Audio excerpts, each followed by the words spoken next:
School Buffs.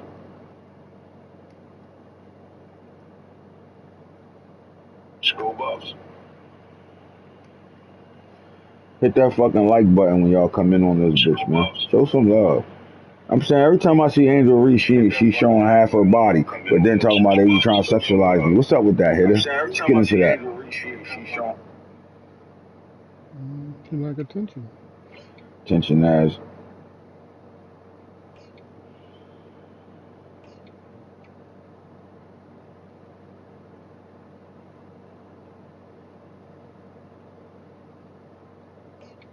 School Buffs. C-State. In the building, man. Come in, join us, man, on your Sunday night recap. Y'all had a good day of football. I had a great Saturday, and I had a solid Saturday night. Let me tell y'all, let me explain why to y'all. I'm a huge Colorado fan. I follow them extremely, right? Like I'm an overly watcher of Colorado content, Colorado YouTube, Colorado Twitter, everything. Football, I like it. Everything about Deion, from his movement from high school, coaching his son, to Jackson State, coaching his sons, to Colorado, coaching his sons, right? And I'm a Travis Hunter Shador fan. Anyway, I'm disappointed with the loss, but not disappointed as much as I was after the Nebraska loss. And it's not because of the score. It was because I think they have arrived. I think they are here. And that was a tough game playing with nobody starting for you at the end of the day. But that was a game Shador had to put that team on his back and win it. And in a sense he did, because the defense got them in position to win it. He did still throw the touchdown to win it. And then they play man-to-man and get scorched right back down the field by a guy that couldn't hit the motherfucking shopping cart that's right in front of him with a bag of potato chips. But I digress. So I was upset over the loss, but kind of took some positives out of it as if I was a coach coaching the team. And however, I am coaching the team on the video game. All right, so our league is the virtual real life football of real life, right? Like everything we do is you kind of see it in real life, right? But we brought it into our little virtual world. It's our little TV series, as you may say, and our shows capitalize off of that. Right, our shows are the extent of our reality show of the league, right? And this gives guys outside of the league opportunity to see what we're doing inside of the league. And I wanted to start a new segment every Sunday night. So every Sunday, you're going to be looking for the Stars Are Out show. All right, every Sunday night, me and Hitter, or me and Max, or me and whoever's my co-host. Most of the time it will be Hitter. Hold on. What the fuck?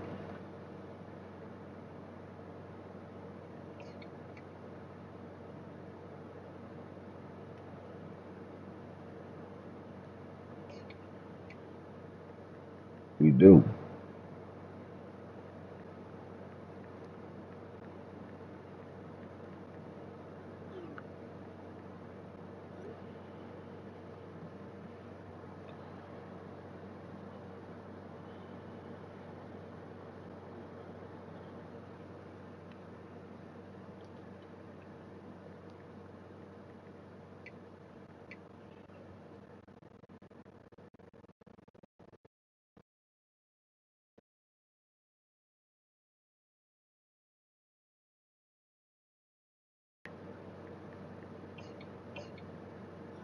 All right.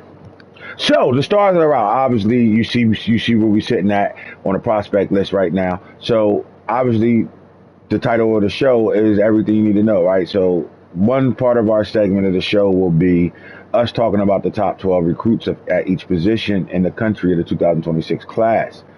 All right, so we're gonna get into that right now. I'm your host, Ant Hits, and my co-host is Hitman Holla. I call him all type of shit, Snoop, Hitter, but y'all know him as Gator Not the Fan in the league, and Hitman Holla is Hitter, DC Hitter, for those that don't know. All right, what's going on tonight, Hitter, man? How you feeling, man? Pretty good. Can't complain. You watched some real college football all day yesterday, right? Most of it, yep. And you came away with some teams that should have won their ball games, right? Yeah. Can you give me your top 3 games that should have been won by the other team? I think Ohio State should have won that game. Colorado definitely should have won that game. Florida should have beat Tennessee last night. But this game ain't over till it's over, Yeah. and you got to seize them opportunities. And these teams they fell short in the big moment. And in your opinion, do you think DJ Lagway earned the starting job the rest of the season? He definitely should be the starter down in Florida. Um, nothing against Graham Mertz, but the team just plays different when DJ's in the game. He's one of them And players. Go ahead. yeah, he showed last night that he not afraid of the moment. Hmm. He stepped up through that game time touchdown with like 17 seconds left on the road. And that's big time, bro. Like, it's good when you see these recruiting sites get it right, right? Because DJ wasn't the number one quarterback or even number one player in the country at all, right? He ended up being the number one quarterback through his senior year. They like moved him up as the more football he started to play. You followed him through high school. You kind of got a relationship there in that sense.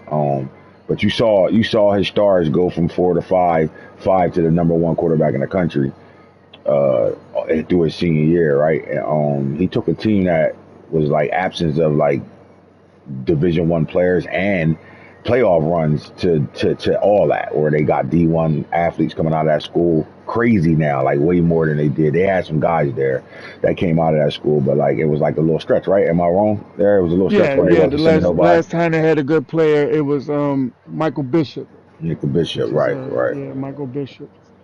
the Kansas State quarterback. Oh yeah, Heisman runner up. Yep. Mhm.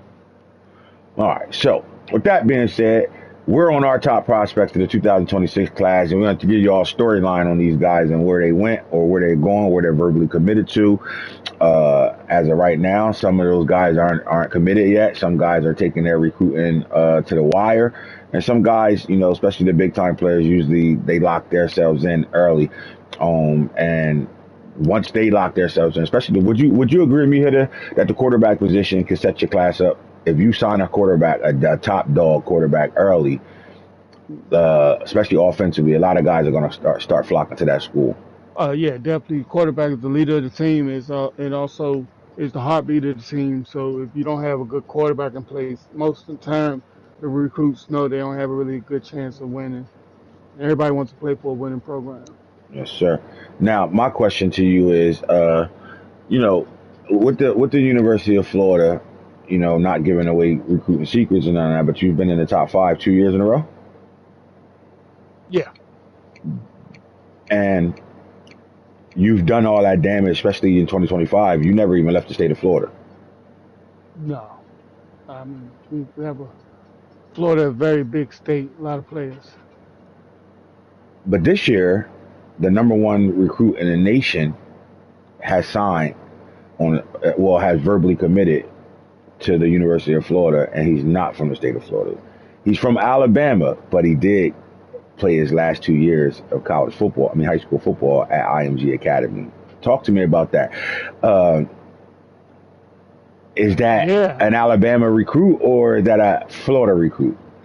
It's a little bit of both. He Alabama born and raised, but you know how these big time players in high school they get a chance to go to a prep school, and that's what he did. He took his talents from Alabama to the state of Florida, played for the national championship type program at IMG, and yeah, and we lucky to have him in incoming class. So a lot of these kids, what they see is they go, I am who I am at my high school, but then those states lose these players to like the IMGs of the world, the modern days in California, right? The Bishop Gormans in Las Vegas, right? And then the state of Florida itself got some powerhouse high schools where their guys stay, but then they start seeing guys transferring from other cities to these certain schools, right? Um, so my question is this: Bryce Henry has been a starting quarterback at Hartford in Alabama, right? Eighth grade year, Alabama, their seventh and eighth grade football teams are part of their high school. And so 8th grade, we seen him playing football and we knew he was special.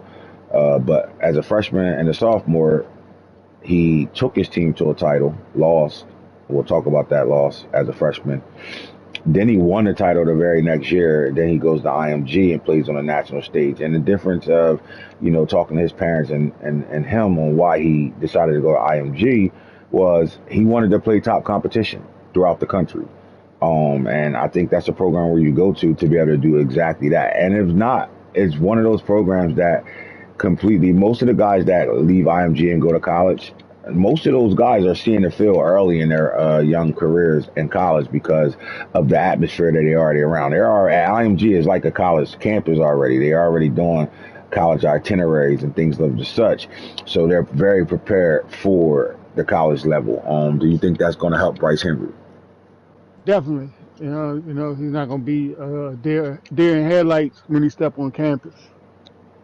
Now, it's going to be a theme about these top 12 quarterbacks, especially the ones that already signed or already gave their verbal commits to schools already. And that theme is going to be most of these guys are going to a place where there's a guy there already. And when I mean guy there already, I mean a guy there with multiple years to play, right? We're going to talk about the SMU situation and how they have Preston Stone, who's one of the top quarterbacks in the country, as a senior. You don't really see that too often, right? A lot of these guys are playing guys already that's young, or they already got their starting quarterbacks of the future. So talk to me about a Bryce Henry on verbally committing to Florida with DJ Lagway as the starting quarterback as a Is sophomore right Bryce now. Henry a day one starter? He got a chance to come in and learn and get acclimated into the Florida offense. DJ is the man. He's gonna remain the man. And but with this uh fatigue factor, he's definitely gonna see the field. And is that something that, like take me through the recruiting process of Bryce Henry? Like, all right, DJ Lagway is on campus. He can't. He did 2 official visits for you. He's on his 3rd one at the end of the season. In your last home game, he'll be there for that game. But my question is, take me through the recruiting process. Like, how do you convince the number 1 player in the country to come to your program, knowing that he's going to sit for the most part, like he's not going to be the guy day one. In this world of transfer portal and the way these millenniums move in this world now, it's hard to get a guy to buy into. I'm coming for the program, so I'm coming for the program of Florida, and I trust the staff and their what they have in store for me. Take me through the process on get him to still say I'm coming, knowing that he can go anywhere in the country. You sit him down in front of your desk. You reach inside your drawer. You pull out this little 10 by 12 piece of paper. You write his name on it, and you put a number on it, and you slide it to him. So NIL is the big component in this situation. NIL throw the bag at him. Is the big component in this situation, right? You throw the bag at him. You don't hear me? So you had a guy named Jaden Rashada who went to the University of Georgia after leaving Florida to go to Arizona State and then transferred to Georgia, right? And he signed the dotted line because of an NIL guarantee. How do you make the parents comfortable that the Jada Rashada situation wouldn't happen again in Florida?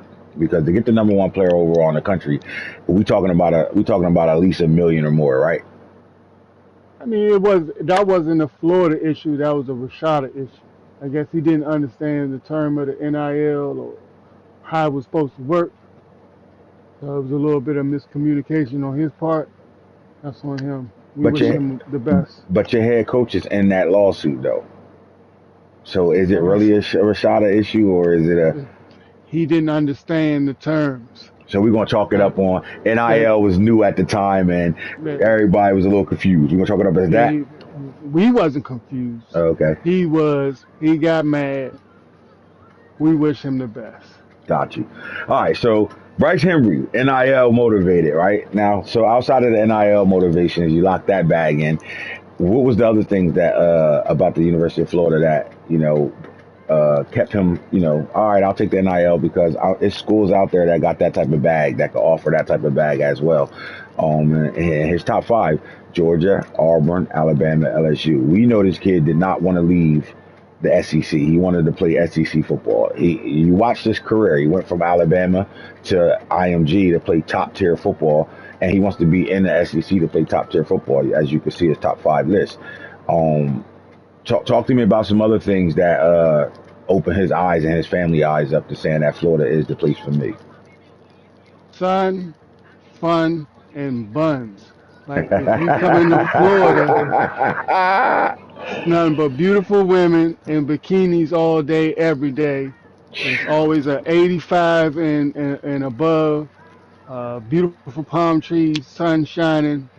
As long as it ain't hurricane season, it's a beautiful place to be.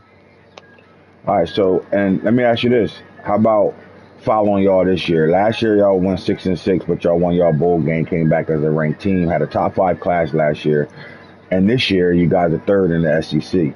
Um, and my question to you is, how much of signing that top five class last year, winning a bowl game last year, and playing well this year played into the role of Bryce Henry feeling like he can come and get y'all over the top? I mean, we on an upward trajectory. We're still in the building process. It's not going to be done overnight. We got the prime time playbook going on here in Florida. It's a process. So season 3, 4, 5, we should be where we need to be, and he's going to be a major part of that process. All right, and we quoted him on his Twitter account and IMG stories. He talked about him and DJ Lagway really becoming really good friends. They talk all the time, and that the fact that he said it doesn't bother him that DJ will have to play one more year of football before he takes his talent to the NFL. And the question was, what if he decides to stay for his senior year? How does that affect you? And he said it doesn't affect him at all. He's expecting to be redshirted for his first year, and he still think he'll have at least two seasons to play to show his talent. Do you feel like that's maturity in his sense, or just a good understanding on what the plan is for him? Like he understands what the plan y'all set out for him. Yeah, I think he understands. Yeah, you can come here and sit and learn and be prepared for the next level because he's definitely going to the next level. So there's no doubt about that. Just where he wanted to be beforehand, and he chose Florida. Now, I don't want to get into scheme per se, but we're looking at two entirely different quarterbacks, right? DJ Lagway, dual threat for sure, right? And Bryce Henry is a field generalist. He's not a guy that's going to really, be in the run game packages heavy. He's going to be a guy that's really going to be able to, those old school quarterbacks, pocket passers that can, dot you up, understand what you win, and get guys in good situations, get your offense into the right things to better, take advantage of what the defense is doing. Where DJ can do that, but he's also an athlete that can run the football as well. Um, how did you convince him playbook wise that right now you're watching the dual threat quarterback, but when it's your time, the play calling will be catered to who you are? Oh, we have a very large playbook. A little bit of this, a little bit of that. It's all mixed in. So it all comes down to the personnel as far as play calling every week, every game anyway. So that was never going to be an issue. All right. And when you think about Bryce Henry, let me get your player comp. Who does he remind you of? That's either I playing in college right now or NFL. Definitely Bryce Young. Now, I think why? that's the perfect Why comparison. Bryce Young? Because most people gonna say Number, Bryce Henry, Bryce Young, Bryce the first name. Why? yeah, that and being the number one player. Not really a scrambler, but more of a pocket passer type quarterback. But that is able to move around when need be. But yeah, high intelligence. And then number one player. All right. I'm not gonna dig in any more deeper than that. But yeah, All right. So Bryce Henry in his high school career has only lost two games. Right now, he's finishing up his senior year. And IMG is looking like they're going to be playing in one of the big games this year. He has lost as a freshman, and he actually lost to one of the top quarterbacks in the country that we're going to talk about in a little bit. But he also lost his first season at IMG, the first game of the season, but hasn't lost a game since. How much of him being a winner plays a role in the fact that he's the number one player in the country? It definitely plays. That's what the writers grade you on, how well you do in high school. In order to get the number one ranking, you got to be a winner. No doubt, no doubt. All right, so Bryce Henry has verbally committed to the University of Florida, and talking to his family and him, they are locked in. Like there's no way you can give him a bag or do anything to convince him to go elsewhere. All right, so the number 2 quarterback in the country is a scrambler, and his name is Jim Carney. Let's talk about Jim Carney for a second, right? Because his path, right? He's the number 11 ranked player in the country. In the state of New England, he's the number 1 player in the state of New England, and his position, he's number 2 at quarterback. And he's verbally committed to the University of Texas. And in a similar situation, you're dealing with another kid that absolutely understands. And I think this 2026 quarterback class, I think these guys are very mature and they understand, like, it's getting us back to college football, right? Even though you said NIL was a big influence to Bryce Henry, the X and O's matter, and seeing the future of what Florida can be, it also matter, right? And a guy like Jimmy Carney, if you look at his top 5 schools, Arizona has a senior quarterback. Kansas is flirting with a freshman right now that, I think that if they was to get this type of player, 5-star quarterback like that, he will come in and be a day 1 starter for him. SMU is dealing with a senior quarterback right now. And Nebraska is dealing with a freshman quarterback right now, or sophomore quarterback in DJ Raiola, a 5-star elite athlete, right? But Carney decided to go to the University of Texas, and I think Sarkisian, the head coach, and then Coach Jimbo, the offensive coordinator, is the reason that they're the guys that made him come to Texas. And I think he bought into the pipeline, right? And what I mean by that is he bought into the fact that Quinn Ewers came in as the starting quarterback. He transferred from Ohio State, took the starting job at Texas. But Arch Manning came the year after that and knew that he was the number 1 player in the country as well, but he was going to sit and wait his time, right? And now it's Arch Manning's time right now. As a redshirt sophomore, Arch Manning is the starting quarterback for the University of Texas. Now, Arch could walk out of college football as a redshirt sophomore at the end of this year. The chances of that, to me, is slim. He'll come back for at least his junior year. So that means Carney comes in and redshirts right away. And tell me the benefits of a kid that comes into a program and is not forced to play right away and will buy into sitting and waiting his turn. What's the benefits of that? There's tremendous benefit. You come in with no pressure. You don't have any weight on your shoulders. You get to learn what it's like to be in college, to be a college quarterback, to be in the SEC, Big 12, ACC. It's different environments. These home games is different. These away games definitely different.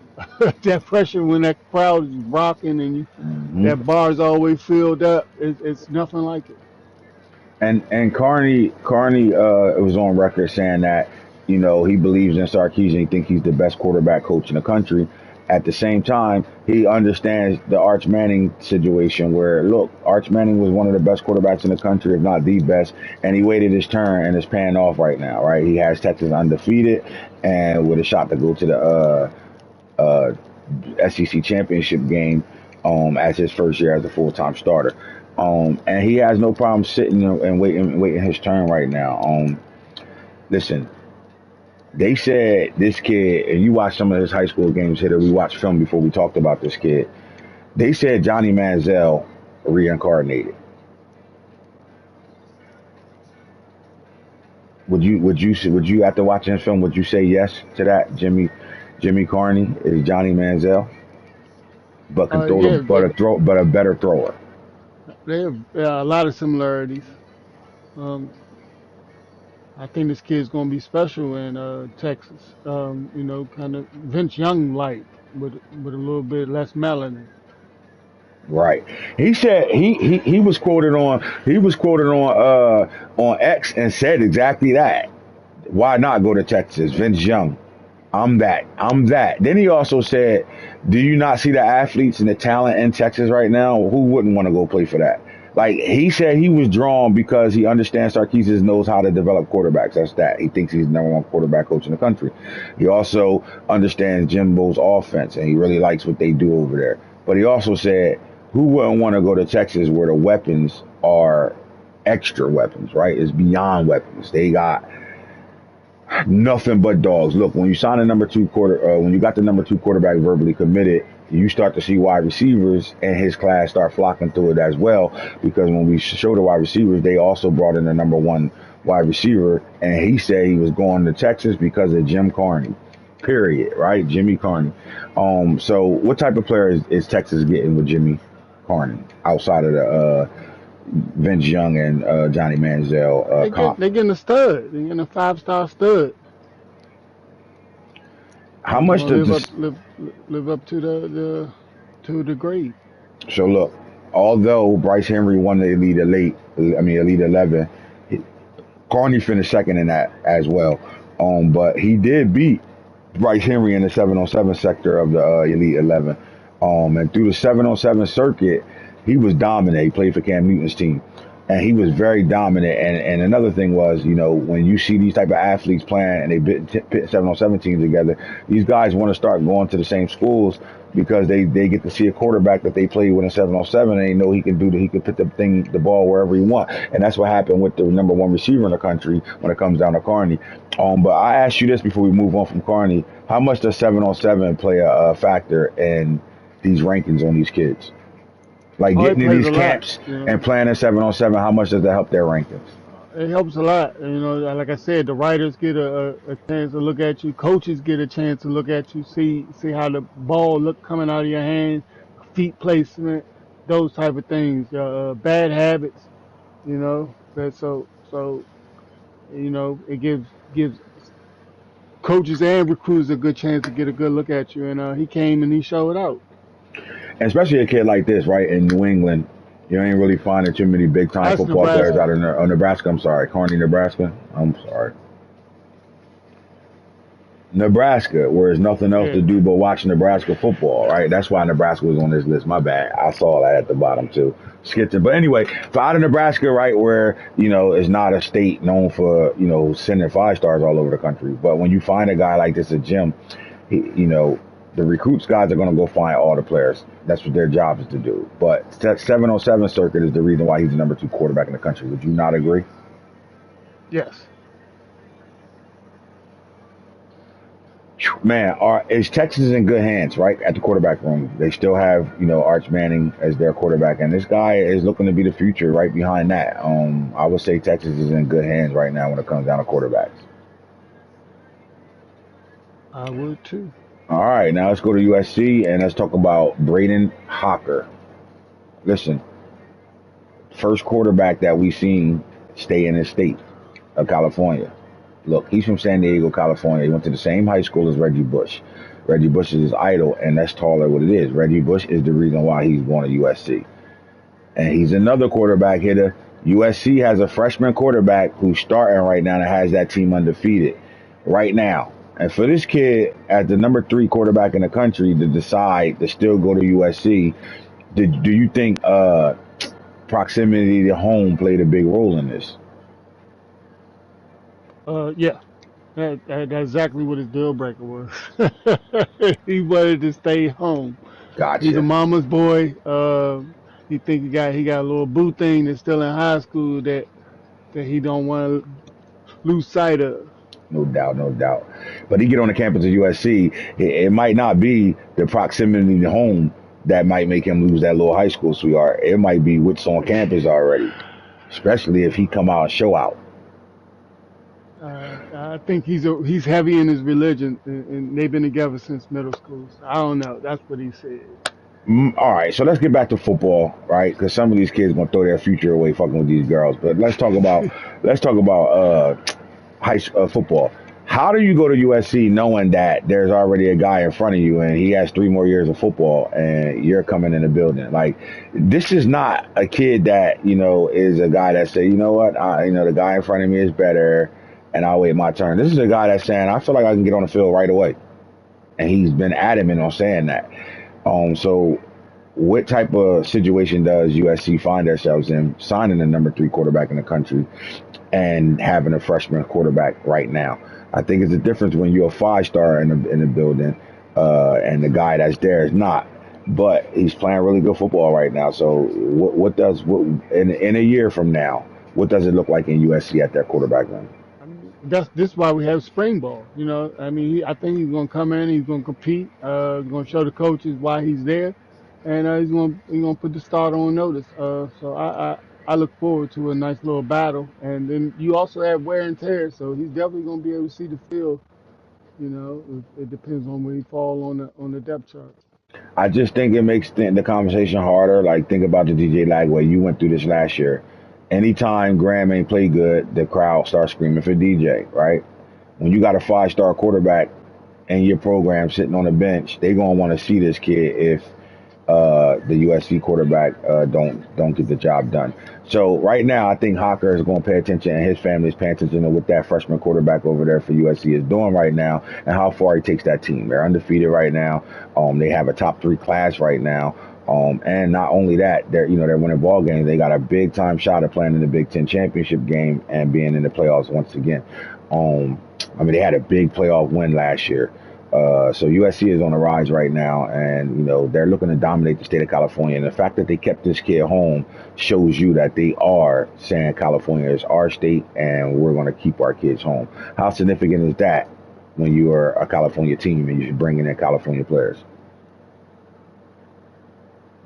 Oh, it's huge. You always want to keep your homegrown talent for any college. But especially players out of certain states, you definitely want to keep them home. California, Texas, and Florida, you always want to keep those players at home. So if you have a university in those states, that's a Sko huge Buffs. benefit. C State. They saying his player comp. P/F/KC. They saying his player Buffs. comp is Bryce. I mean, Is Is Drew rising Brees Monday with one speed. starter. I like that, right? Drew Brees with speed. So I like that comp right there, in my opinion, right? Like, if he had do it, like, he's a guy that can actually run the college system, but can fling that ball around with the mindset of Drew Brees. So I like Hawker, and I think he will have a bright future at the University of Southern California. All right, let's go. Number 4 is Jeremy Armah. Listen, Juju Lewis is a true freshman, lighting it up for Colorado this year. They also brought in a legacy player in Cordell Stewart second, who's redshirting this year. Again, the top 4 quarterbacks in the country all are going to places where their quarterbacks are already in the building with multiple years to play. But Jeremiah said Deion Sanders and Coach Israel's offense is the reason why he's going to Colorado. But he's coming in as an athlete too, Hitter. My question is, this kid going to play quarterback for Colorado, or will we see him at a different position? That remains to be seen. It's easy to say he's gonna be one thing, and then when it's time for him to pick a position, he end up somewhere else, and I don't like being wrong. So I'm gonna wait till the final roster comes out. And he decided, Colorado was the place for him because of what Deion Sanders has done with Travis Hunter. They have a kid on their roster right now that can play receiver and DB, and that he will be after another season. They saying he needs some work on when he be dominate on one side of the ball. They'll let him play the other side of the ball. I think that played a role in him signing with Colorado, because Deion Sanders has already shown that he will let you play multiple positions, and he did a good job with Travis Hunter and putting him in the right situation. Although Travis Hunter is the outlier, nobody really can compare to what he was. But having an athlete like this who can play defense or offense, or even some running back if they needed him to, I think we got to keep that, like you said, keep that avenue open because of what they already got in their quarterback room. He says he's a quarterback at heart, and that's what he wants to play, quarterback. But he also knows that if he wants to be a team player and he can help them anywhere else, he will. So I think that we're gonna have to come back and pay attention to Jeremiah Armah, what he is for Colorado. Now, as far as throwing the football, though, at the Elite 11, he showed that he was very accurate. And he had a strong arm. But his accuracy was what stood out the most to Jeremiah Armah. Player comp wise, it's hard to give him a player comp. Quarterback wise, I might have to take you back in the day. And it's funny because that guy's son is on the field. I mean, playing for Colorado right now. But I'm thinking Cordell Stewart. Braxton Miller. Braxton Miller, perfect. Braxton Miller, perfect. Can get the job done at quarterback, but will end up being, a receiver, running back, DB, something like that. So I like Armah as the fourth best player. He's the 51 best player in the 51. He's top 100 in the country, third in the state of Utah, and he's fourth at the quarterback position. So we like that. 4-star Jim. He was on the cusp of 5-star. You had some sites that do got him as a 5-star hitter. Bringing in that type of caliber player for Colorado is a game changer for that program to bring in those type players, right? Blue chip type players. So Definitely, it'll take you from a 3.5 to a 4-star program just by getting certain type of players. no doubt, no doubt. All right, David Canada, Canada.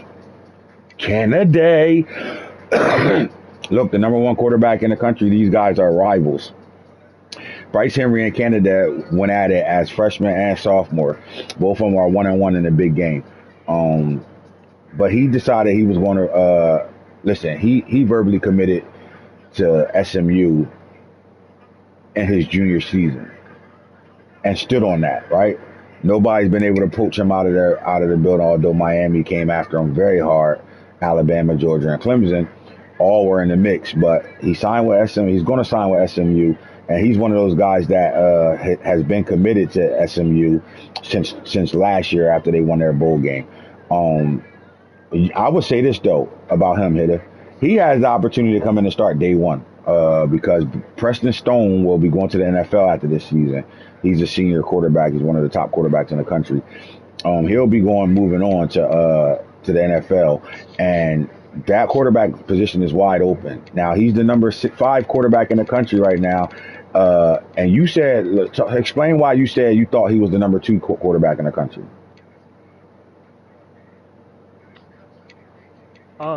He's a good player. Where am I at? Let's see. Okay, that's when Oh yeah, he definitely got a chance with this roster.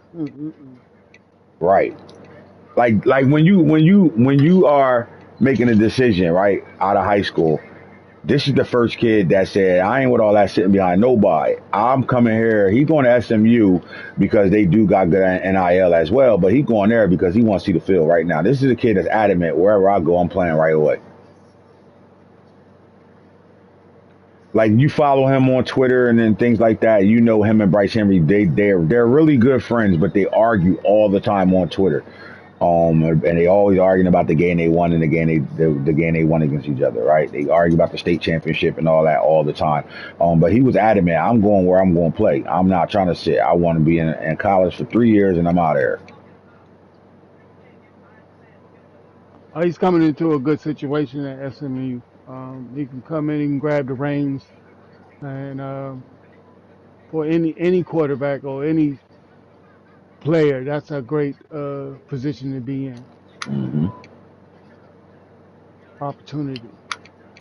And he hasn't turned 18 yet. And he's going to be on campus in the spring, right? The winter season. Like, he's going to be there by December. So this kid is going to be there for spring ball and everything. So I think he has put himself in a good situation going forward, though. So we like Canada. We think SMU hit a home run with him. That's not the only quarterback they signed in this class, but we think they hit a home run with the number 5 overall quarterback in the class. How about Higdon, bro? He's not signed to nobody. Antoine Higdon from out of Lakeland, Florida. Usually Lakeland, Florida go to University of Florida. Why wasn't he on your radar? What's wrong with this field general? Was it the fact that y'all signed Bryce Henry and said once y'all signed your quarterback, y'all wouldn't go after somebody else? Yeah, I can't hoard the players. It's a lot of talent in Florida. And it's also 5 other schools. So it's nothing personal. Let me ask you this, right? Like, he looks like he's ready to sign with the University of Toledo right now. But he also had Florida State Miami, Alabama, and Clemson. He's knocked off to his top three right now, and that's Toledo, Florida State, and the Hurricanes. Why is Toledo leading the race here? Because you're So not playing Power Four, you're going to Group of Five for sure.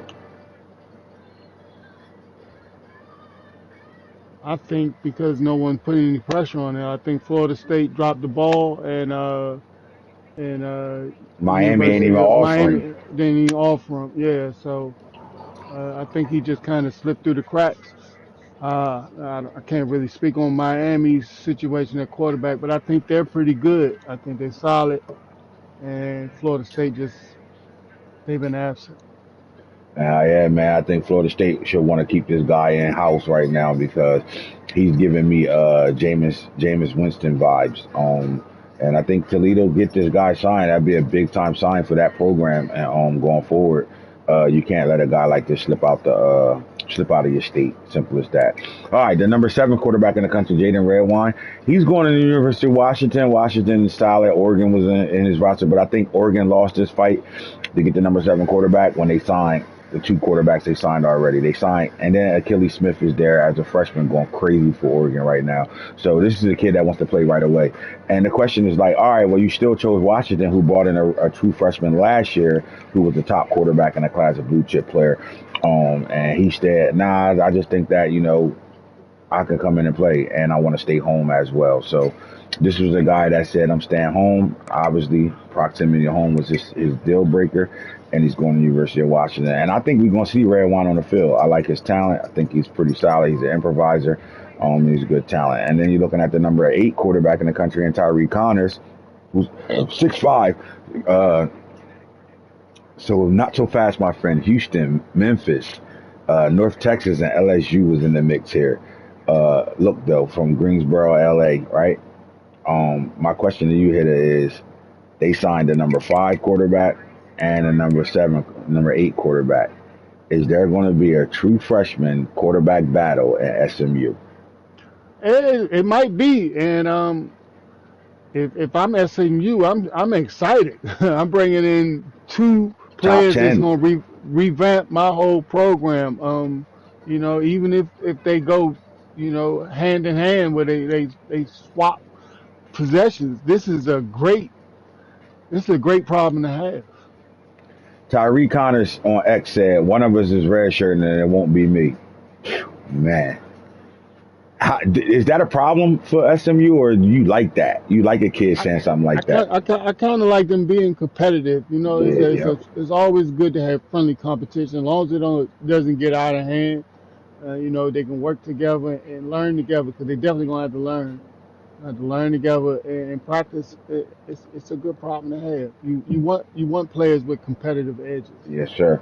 Both of these kids were on record saying the reason why they going to SMU was because of their offensive coordinator and Coach C. Howe. They said the way he schemed things, the way the system is, it's perfect for who they are. And the fact of the matter is they followed Preston Stone through his career. And once Coach C. Howe took that offense over, they fell in love with what they do over there. And so I think these are 2 kids that understand the scheme that they're going to, and they also understand the chance that they have to be playing in year 1 is why they're going to SMU. All right, so we're looking at the number 9 quarterback, and Scooby Tolson, field general, 6'2", 199. Look, Bryce Underwood, the number 1 quarterback in the nation in the 2025 class, is already at LSU right now, but they bring in the number 9 quarterback, the 118th player in the country, 4-star Scooby Tolson. At LSU. LSU is looking to shake their program up a little bit. I think, I talked to Coach Knox, and what he said was, we want to bring in a top quarterback in every class, right? We want a guy to come in every class, and I think they've done that so far, bringing in Scooby as the number 9 quarterback in the country. I don't think Scoob comes in and play right away, and I think he understands that. I think at LSU, you're looking at a guy that knows that he's probably going to get redshirted and learn some of that system before he goes any further. Our next 2 quarterbacks are not signed to anybody yet, but you're looking at another Alabama quarterback from Celera, Alabama, and Pierre Lanier, field general. Look, Miami looks like they ready to sign him. Nobody offered him a scholarship. Talk about that, Hitter, and significance on why you got the number 10 quarterback in the nation without a scholarship offer from any big school, especially Alabama, right? Georgia, They're the top three. Let me ask you this: could Alabama and Georgia get back in this race on Lanier? They could try, but I think Miami's a pretty strong program, and their recruiters are real good. I think they got a little lead that might be hard to come back from. This is like being down 21 points at half. Yeah, I agree. It's a long way to come back. I mean, it could be done, but I wouldn't bet on it. But see, this is what's helping them right now, right? All three of them schools that's in the top three, all of them sent quarterbacks to the NFL last year. But Miami sent Cam Ward to the NFL last year, who ended up being one of the best quarterbacks in the nation. And right now in high school, in college, I mean in the NFL, he's lighting it up as a starter right now. So I think he's following that, and his deal breaker was pro potential, and I think he likes that for sure right now. So solid for Pierre Lanier. Do you think this race is going to come down to National Signing Day before he makes his decision? I think he might be the early signing. I think he's gonna commit by early signing. All right, gotcha.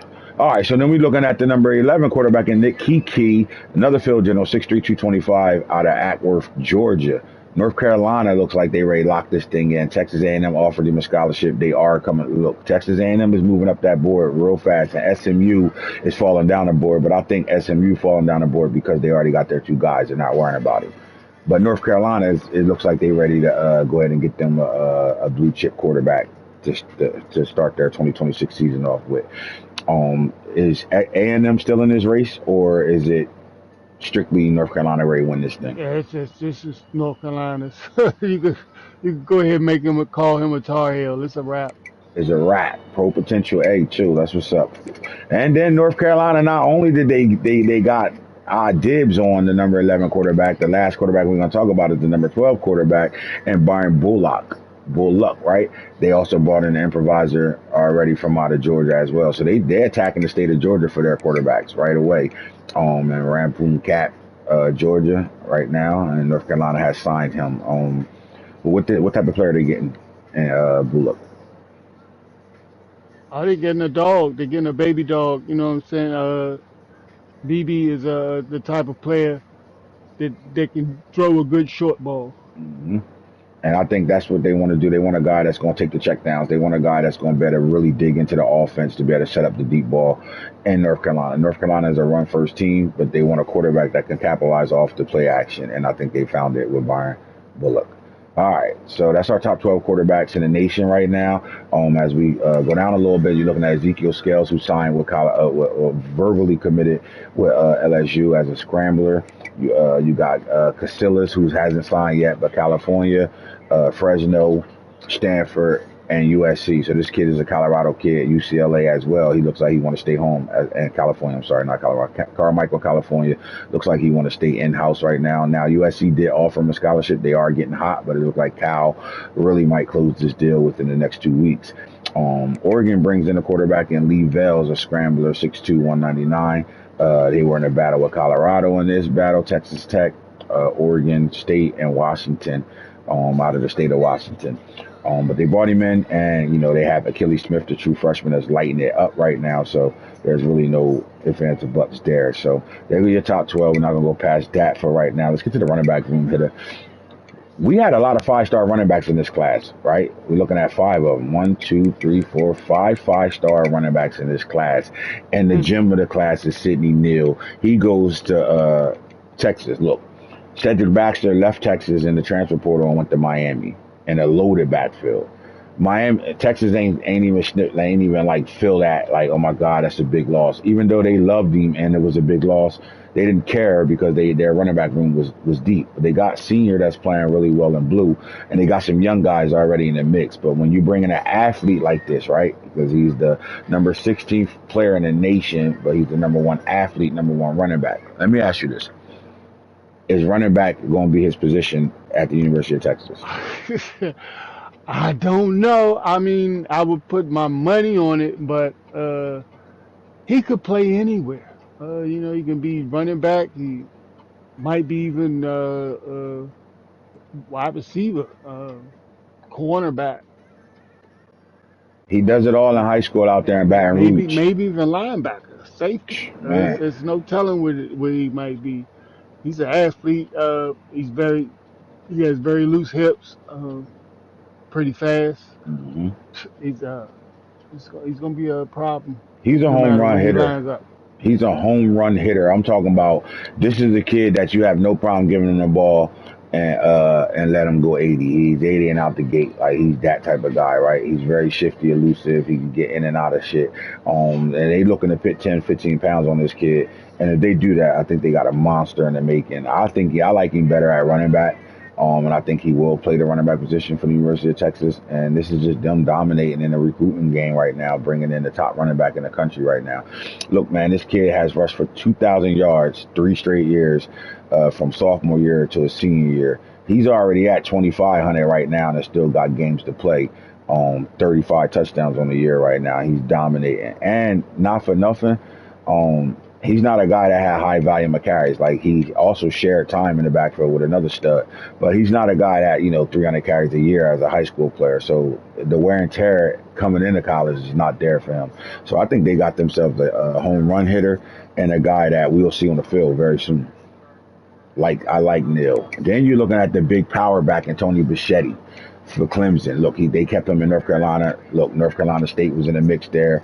They just lost that battle, and you're gonna see a lot of that going on with North Carolina, South Carolina battle between Clemson and North Carolina State. But look, they bringing a power back right here, Mike. This guy is the hammer and nail. He's both, right? He's the hammer and he's the nail. He'll pierce you and he'll pitch him, knocking on you right now, right? He has one of the best highlight tapes in the country where you had a guy not only start off running to the right side off tackle, cut it back, hit the left side of the field, got to the sideline and ran three people over without stepping out of bounds and without slowing down. And at 4 or 5 speed, went right down the sideline and ran through three guys. Boom, boom, boom for the touchdown. One of the best runs we've seen on tape right now in Tony Bichetti. But what does this do when you know you're losing a senior quarterback, but you have the top recruiting class in the country right now, and you bring in the number 2 running back in the country who you know is physically ready to play college football right now? The rich get richer. Mm-hmm. Um, it gives you a chance to bring in a quarterback to hand the ball off to ground and pound. Yep. And they got a solid running back room right now. And what Clemson did really well, in my opinion, it was they brought in multiple type style running backs. Right, they got elusive guys, power backs, and receivers in their backfield, all young and all will contribute to the success. Listen, they're running the flex bone and Clemson, and I think any running back is going to want to come play in that system because they know they're going to get the football. And just think about what I just said: elusive, power, and receiving backs in the backfield. And that flex bone, call it the wing T. You're looking at 3 running backs, right? The fullback is big time, and I think Bichetti is looking to play the up back in that system, right? I think he's looking to play that type of running back where it looks like he's a fullback, but he's really their guy, right? The midline back, right? The guy that get all the midline runners, the up the middle, the in between tackle shit, and he's the reason why that offense works. I think Bichetti understands that. He comes from that system, and he's already, implemented with all that type of work of what they're going to be doing out there. So I think that's what sold him to Clemson. But then you're looking at Rico Sales, look, a speed guy, right? How big is it for Kansas to win a 5-star running back, the number 3 I mean, running they back in the stole country, him, stole his ass? stole his ass like a thief in the night. What does that Ah, do for Coach Rob and his Kansas program to bring in a 5-star like that? Like, I mean, it puts them on a watch list. Y'all gotta watch out for these Jayhawks, Rock Chalk. Uh, they got a stud you from remember Gail Mississippi. Sayers? Remember Gail Sayers, Yeah. running back for Chicago back in the day? Yep. That's his comp right now. This is what they getting. They're getting a guy that can do it all. Catch the ball out the backfield, and he's a home run hitter at any moment right now, man. Look, they had a running back last year who was one of the top running backs in the nation, and he did the recruiting for Kansas. He sold Rico on Kansas because of Neil. Devin Neal said, look, man, come to Kansas. You're going to be the guy, especially being a 5-star in the program. Like, the world going to open up for you. And he should come in and be a day 1 starter, right? Like, there's no ifs, ands, or buts about it. He comes into this program and is the day one starter at running back. He comes in during the spring ball. He'll be there during winter workouts and all that. So it's not going to be long for him to catch up to the playbook and all that. And I think if he get there and get the work, I think we'll see him go from 187 pounds, freshman 15. I think they'll put another 20 pounds on this kid before it's all said and done.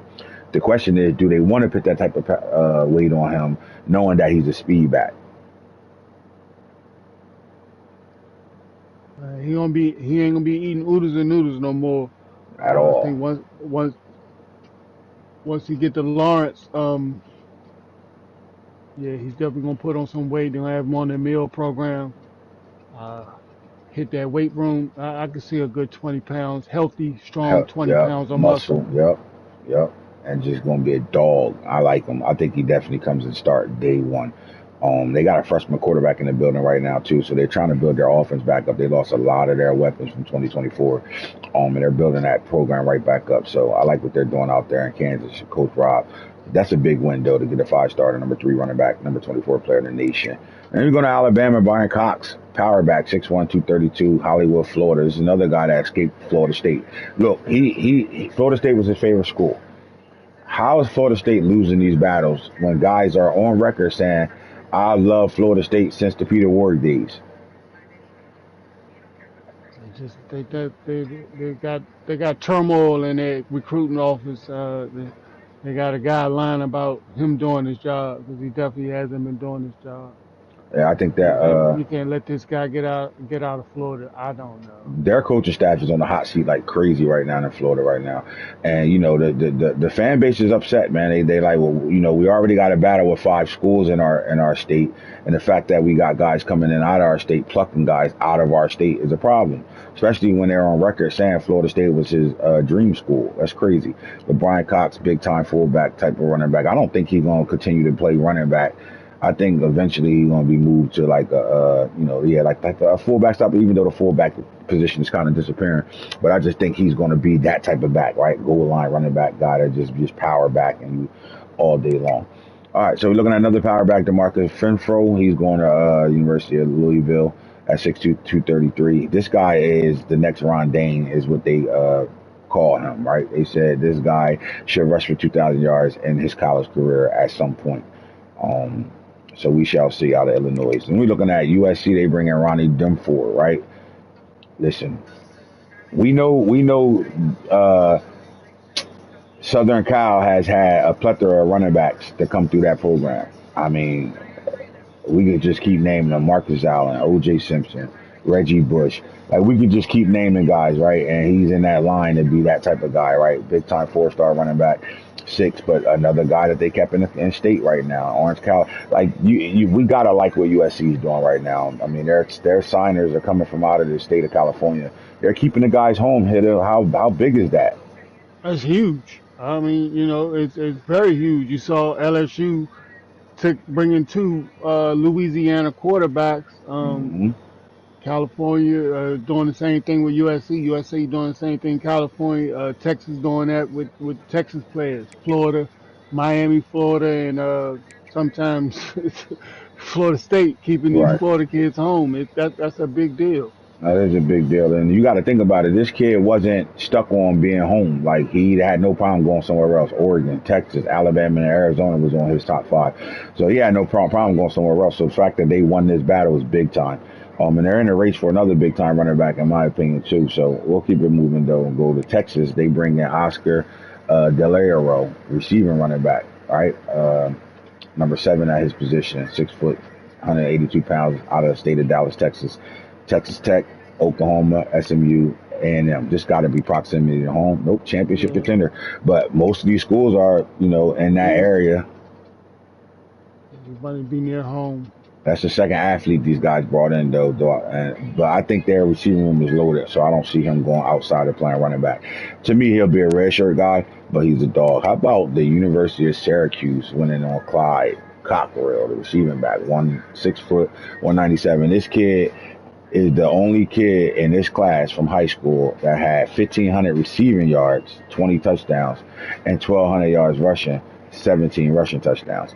I mean, are we looking at a guy that's going to come in and play running back, but be able to get used in the passing game a whole lot, considering that's what he did in Yeah, high school already. he came out of a pro style high school. You know, they had a pro style offense at his high school in Mississippi. Um, they compared him a little bit to McCaffrey Yep, I was great. type Say the of same running shit. back. Yep, Yeah, same shit. Where when he get to his pro day, they gonna want to see him do stuff as a receiver as well. yeah, he got great cuts. His ankles are strong. Feet well planted. You know, he wears a size 12 shoe. It's a pretty good. They got a pretty good player going to Syracuse. He said he wasn't going to no program that didn't wear Nike on their uniform because he wanted the Diamond Turfs. We wear diamond turfs in Florida. You know what I'm Right. saying? Let's We go. wear diamond turfs in Florida, but you know we're a Jordan program. But we got a little thing with the prime time. The number 9 running back is Eli McCleskey. He hasn't signed with anybody yet out of Conway, Arkansas. Arkansas look like they're leading the race, but they're not winning it by far. Memphis is right behind them. This kid is looking for Coach Prestige and looking to go to. I think Arkansas does win this battle though, but I don't see it as an easy race. I think this will be one of those national signing day battles. Yeah, And then the University of Texas comes back and takes the top 10 running back, and then Napoli, 5'11", 227 power back type guy, Luling, Texas. Another one of those backs to me that'll come in a red shirt. Now he won't be there in the spring because stole them, yeah he stole him like really stole him from Texas stole them. A&M, Yeah, and that's something like they on Twitter going crazy over that. Like swore you was keeping him in the 12th man, you didn't. Shout out. But listen, this kid is a baseball player, so he won't be there for spring ball. He actually can get signed out of a high school, and that's the problem with Denton. They don't know if is he going to play football or baseball, right? He looked like he's going to go in a top 5 rounds in the baseball draft. So this kid is a home run hitter for sure, third baseman, and really hits the ball really well. He's a power hitter as well. So, what do you think, hitter? Like, does he take the baseball career or does he play football, I mean, or does he get baseball. the The Bo Kyler Jackson Murray or the treatment. Bojack? Yeah, where he get the sign and get the money and all that for baseball, but they want him to play football still. That baseball money different. That's Yes, all I'm gonna sir. say. Yes, sir. We shall see. It's your top 10 running backs in the country. Let's get to the wide receiver room, man. We're talking about the speed demon and Hawkinson. Listen, Brian Hawkinson is everything you want in a receiver, right? This is a guy that's a track star, right? I mean, we're talking about a 10-4 guy. He is flying. 6'2", 184 out of Arlington, Texas. Colorado was in the mix in this guy all the way up to the last hour of this. But Texas kept him home. This is the guy I told you that played on the same 7-on-7 team as the quarterback, right? I think they won this battle and they got themselves a stud. And listen, Texas has a deep wide receiver room, um, and they're going to be deep at that wide receiver room for a long time. But to bring in Brian Hawkinson is very, very powerful because this guy, to me, could be a day one player. Like, I don't see him having to sit down, red shirt, none of that. I think he gets on the field as soon as he gets to the campus. Yeah, he better be because he would be a day one starter at some of them schools that he passed up on. Yes, sir. Yes, sir. Yes, sir. He would have came into Colorado and been a starter right away. Maybe Right away. Alabama, Kansas, he would have been a starter right away. I think Oklahoma he would have started right away as well. So I think Texas sold him on that. Like, yeah, 'cause the field is open for you. You come in and do what you say you can do, or do what we know you can do. You see the field right away. How about Clemson? They got the fastest guy in the country in Shakir Pounds. Little guy, 5'9", 204 pounds though, but like that 204 pounds, you would think could play running back, right? Shifty, very athletic. He's one of those make you miss guys. I want to say he has the Samuel size, but has that Percy Harvin type of get in and out of shit. His running routes is great. Oh man, he can get behind you with 98 speed, bro. This guy is a fast track guy. He's definitely been a champion on the track. And the speed kills right now. Clemson brought in a lot of receivers in this class. But Shakir Pounds is one of those guys I think is going to see the like you just got to put him on the field. In my opinion,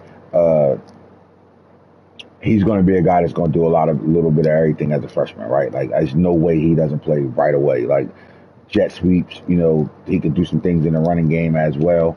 And he got the speed to take the top off any defense. What do you like about this kid?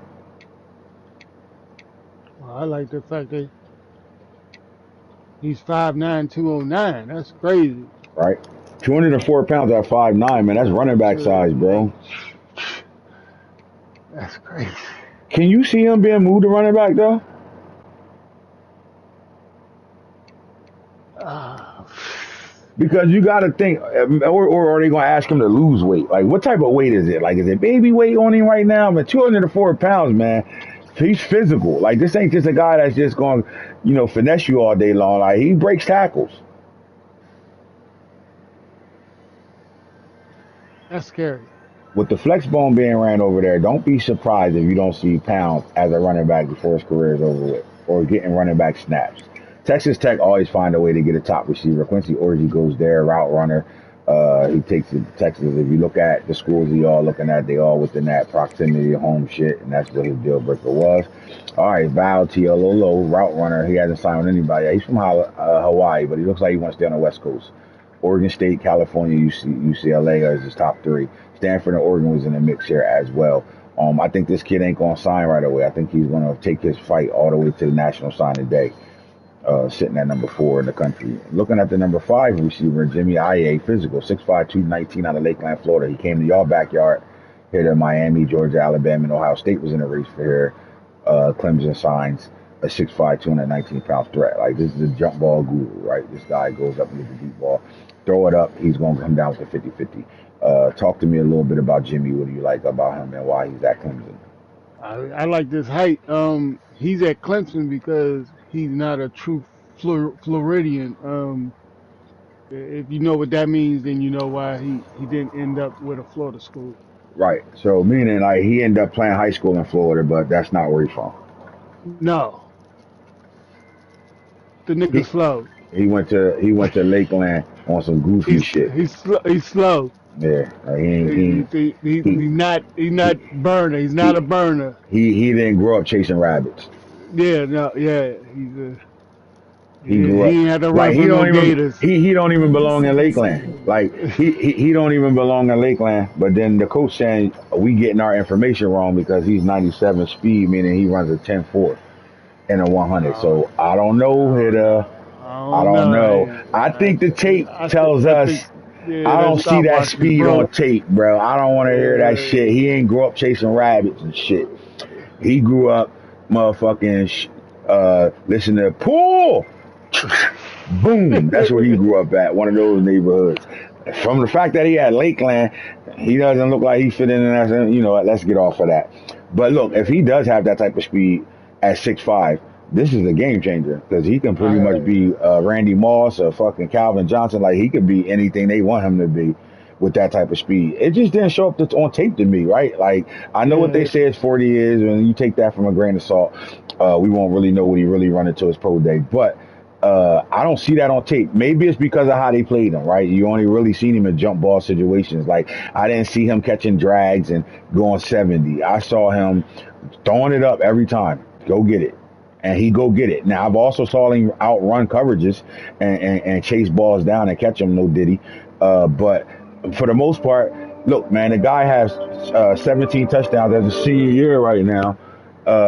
And all 17 touchdowns I seen on film were go get it from 15 yards out. Throw it up and he go moss you. Is that the reason why we lacking on his speed? We don't see the speed. Like, I haven't, he got a couple punt returns, but again, it wasn't nothing that made you be like, oh my God. Like, you're not looking at him like the kid out there in South Carolina right now.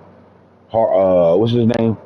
Your boy from out of the state of Nick Harbor. DC, Nick Harbor. You're not seeing him as a Harbor type receiver. I haven't seen that on tape yet.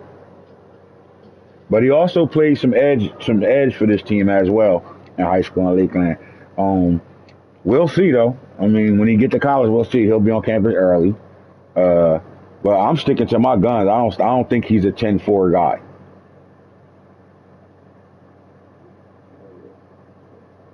If he is, we looking at a guy that can be one of the best receivers in the country. Oh my God. Maybe it just I'm like you're gonna make me go back to the film on this kid because I haven't seen it yet. Maybe I'll go a little deeper and dive into the film a little bit more. But I haven't seen him take something 80 and out the gate. I just just see him making Yeah, contested catches. yeah. We'll see. We'll We'll see. see.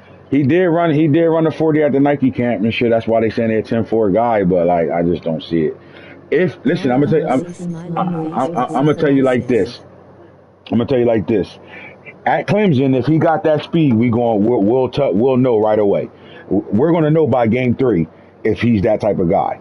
Because if they brought in a 98 speed receiver and a 97 speed receiver, it's going to be scary hours in South Carolina. It's going to be scary hours there, hitter. That's just two. That's two of the top receivers in the country with wheels, like nothing but wheels. We know Shakir Pounds is a speed demon. We know that.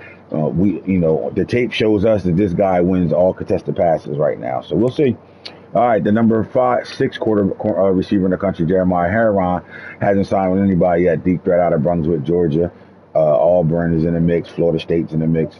They all offered him scholarships, but nothing signed. How about Tony Gonzalez goes to North Carolina State?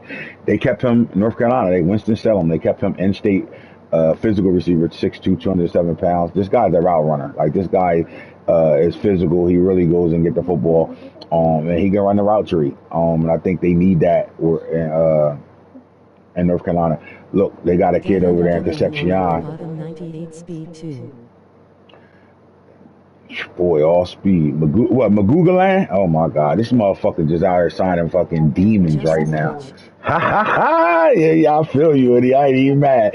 All demons. Niggas 97, 98, 98 in the receiver room right now. Shit ain't shit crazy out there in Clemson. They about to be like a real SEC team at this point now. Better hope they got that injury package. Oh my Put God, the right? bounties out Shit. on Niggas gonna be having bounties out on them motherfuckers, boy. them. Shit. Bounties. They fucking Hit them in the flying out knees, there. boys.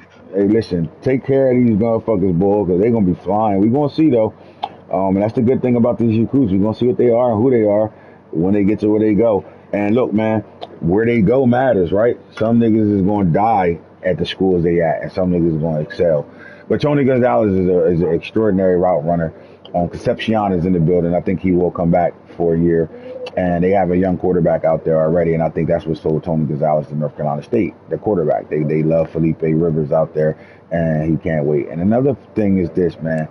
How about Kansas bringing in a number 8 receiver in the country? So they bought a 5-star, and they bought a big-time 4-star in their program. Kansas is putting in some work right now in the recruiting site. Darren Stevens, wide receiver, is only 5'7", 165 pounds. He definitely like to hit the weight room, but he's from 8 Mile, Alabama. There wasn't too much of a fight with this guy, right? Look at his list. He wasn't really. I mean, Alabama was in. Nobody offered him though. Too Small small. part of Alabama. Yeah, Alabama, and yeah, his size also, but he's also from a small town in Alabama. Right. Look, but if you get him all the way in Lawrence, it matters. That matters what they doing in the recruiting thing right there. Kentucky brings in Kane Obi, route runner out of Cincinnati, Ohio. That's a big one, the number 9 receiver in the country. And then you're looking at how you say his name, Emmanuel Ejiofor? Ejiofor, yep. Michigan. He stays at Wisconsin, another deep threat. Look, Michigan lost this battle right here. They didn't even offer this motherfucker at all. Like, you can't lose in-state battles like that at all. And then you go down to the number 11 player, and Juan Pike, deep threat, 5'9", 195. Look, man, they are attracted to the quarterback that's in Oregon right now. And in Eugene, they got a really good quarterback as a freshman. The guys are attracted to that. And I'll go a little farther down here because he said, Hoodie, tell me his speed. Deep threat, 5'9", 198, Magaluhan. He said 98 speed for a 10-2 guy. Oh my God. Let's just say we believe it, because I do see his film and I did like his speed on the film. He definitely can run kicks and punch back for sure. He got 7 of them in high school right now. Let's just say all 3 of those guys are who they are. What is Clemson bringing in this year, just in the receiver room alone?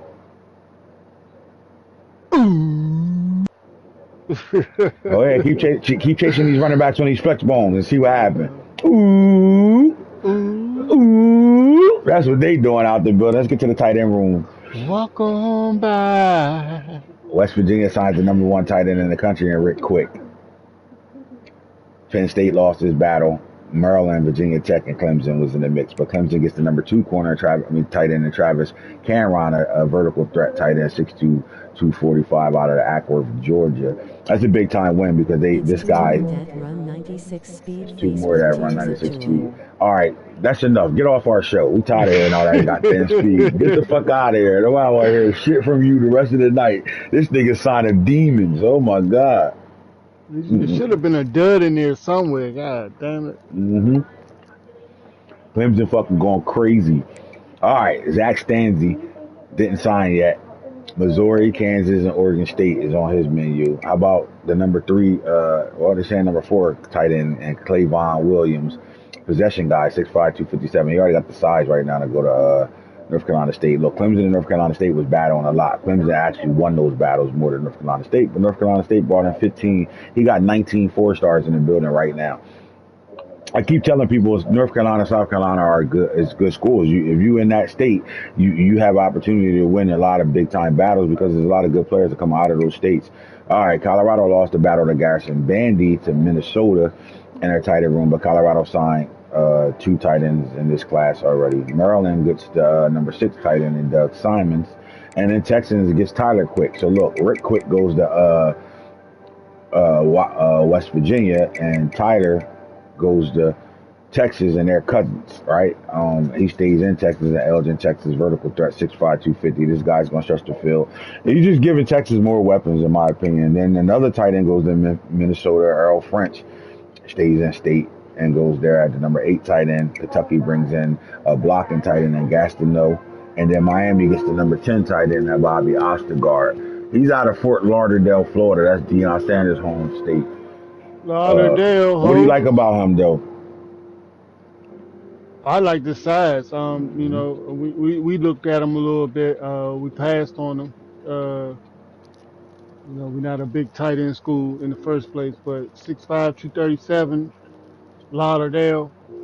He was a good player.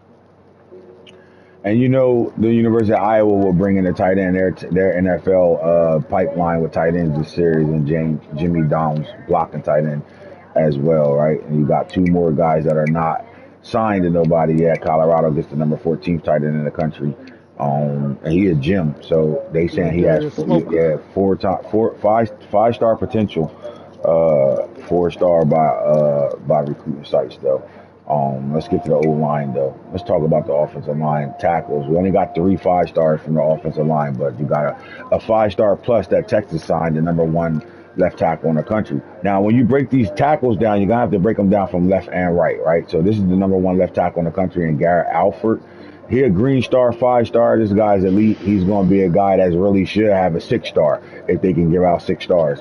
That's how good he is. And then you're looking at the number 1 right tackle in the country, Antoine Brownlee, again, San Diego, California. He plays at the same high school as the quarterback they signed. So you bring his tackle in the building. He played left tackle in high school, but they got him as a right tackle coming into USC, and he keeps a guy in state. They're doing a good job of in-state recruiting. And then Clemson goes into Florida, Largo, Florida, and gets the number 2 left tackle in the country, who's also another guy that could be a 6-star, Slade Batten. This is a big time battle. Now you lost this battle to him, Largo, Florida. Yeah, so tell me about Batten and how important it was for you to try to bring him in, and how much that's a hurt in the loss there. I tried my best. He just wouldn't bite. I used the wrong bait. All right. He walked on by. It was a gym too. Oregon comes all the way from the West Coast and bringing a Minnesota kid, the number 2 right tackle in the country, and Joshua Kohler. I like this for Minnesota. For Oregon. I like this better than the athletes that they bringing in, the skill players they bringing in, because they're in the Big Ten football, and everybody says those West Coast teams are finesse teams. And for them to win in the Big Ten and play, big football like that or SEC style football, they need to get their up fronts together. So for them to bring in the number 2 right tackle in the country and USC bringing in the number 1 right tackle in the country, that's a big time win in the Big Ten, right? Yeah.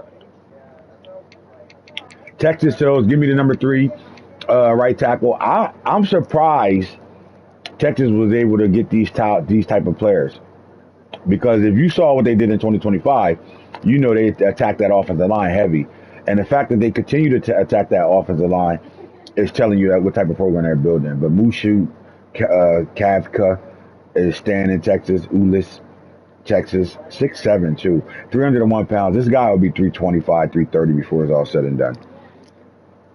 North Carolina State's in the mix. They get the number 3 left tackle in the country from Blythewood, South Carolina. They go in the Clemson neighborhood and say, "You want to keep stealing from out of North Carolina? We're going to take your guys."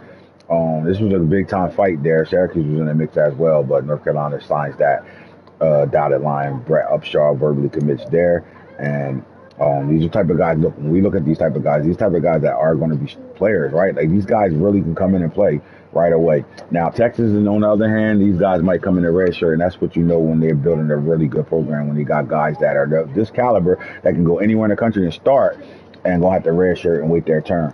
But then you get schools like North Carolina, Oregon, USC that might have to play their guys right away. Arkansas, Roberto Ayo. He's the number 4 right tackle in the country. He stays in Arkansas. He says, "Fuck that Texas pipeline shit. I'm going to Arkansas." Stanford brings in Madison, Bradley Madison, the number 5 right tackle in the country out of Beaverton, Oregon. And then Clemson does it again. They get the number 4 left tackle, agile guy, 6'4", 311 pounds. They was in the battle with Alabama, but they win that battle. Auburn sticks their nose in the game.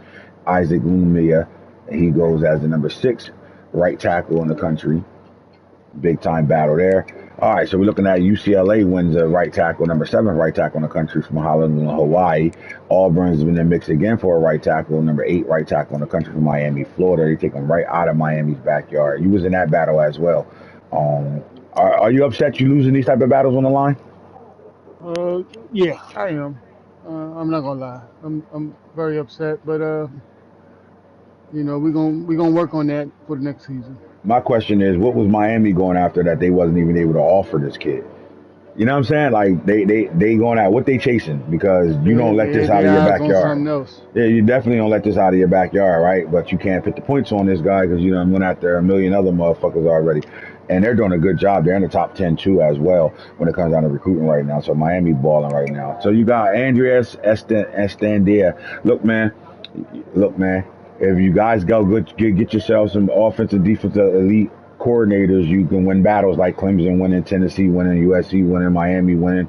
You can win battles like that, right? It's impressive for the guys that don't even have extra recruiters as coordinators, and they in these battles and winning battles as well. But the recipe is go get you some recruiters and change the game. How about Notre Dame? Alani Mann, the number 9 right tackle in the country. He's 6'7", 324 pounds. And he played day one. Yeah, plug and Oh, play plug and fucking play right right away. away. Oklahoma with the number 6 left tackle in the country out of Bethlehem, Maryland. And then Bethesda. Colorado, Thaddeus Badgett. Now look, they don't like to read on this kid. This kid is Red Jim. What they saying is that he was hurt his senior year and he's really dropping a little bit. But Colorado sees the potential in this kid, and let's just be real. This is not a battle that they can't say nah, he Red Jim, we don't want him. This is a guy that can still come play after, and the problem is this is a good fit for Colorado for this reason only. Colorado offensive line is all sophomores, right? Their NIL linemen are all sophomores, all real life players. They'll be back for another year or two. This kid has time to get his shit together and really become something in Colorado. So in my opinion, he can come in a red shirt and really get it together, especially coming off that Achilles injury.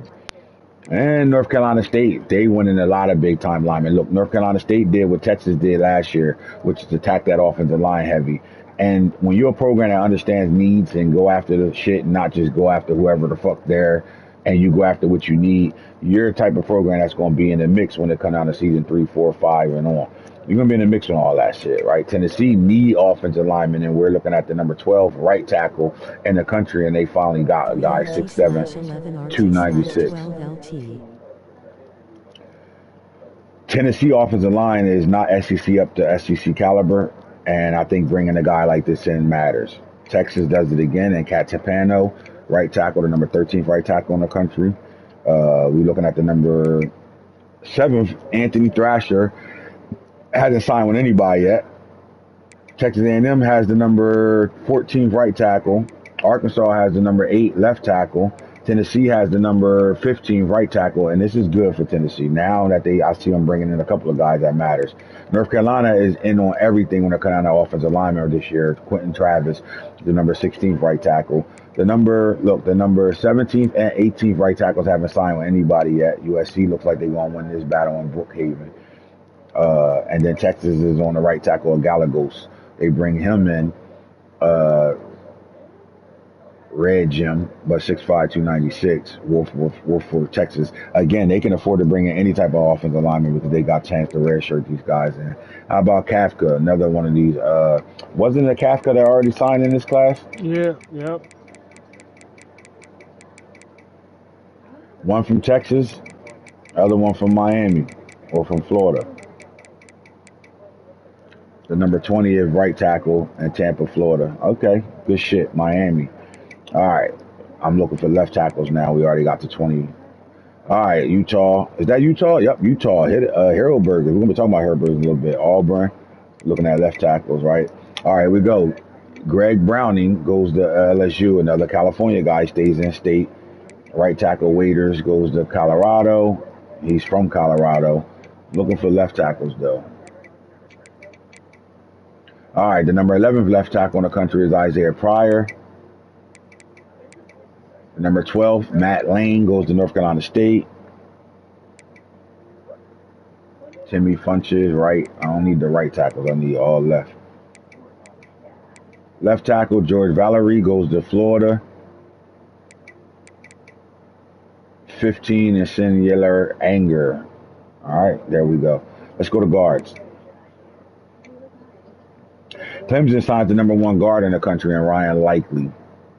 Memphis, Tennessee. To Clemson right now, Clemson has set themselves up to be a contender for the next 6 seasons.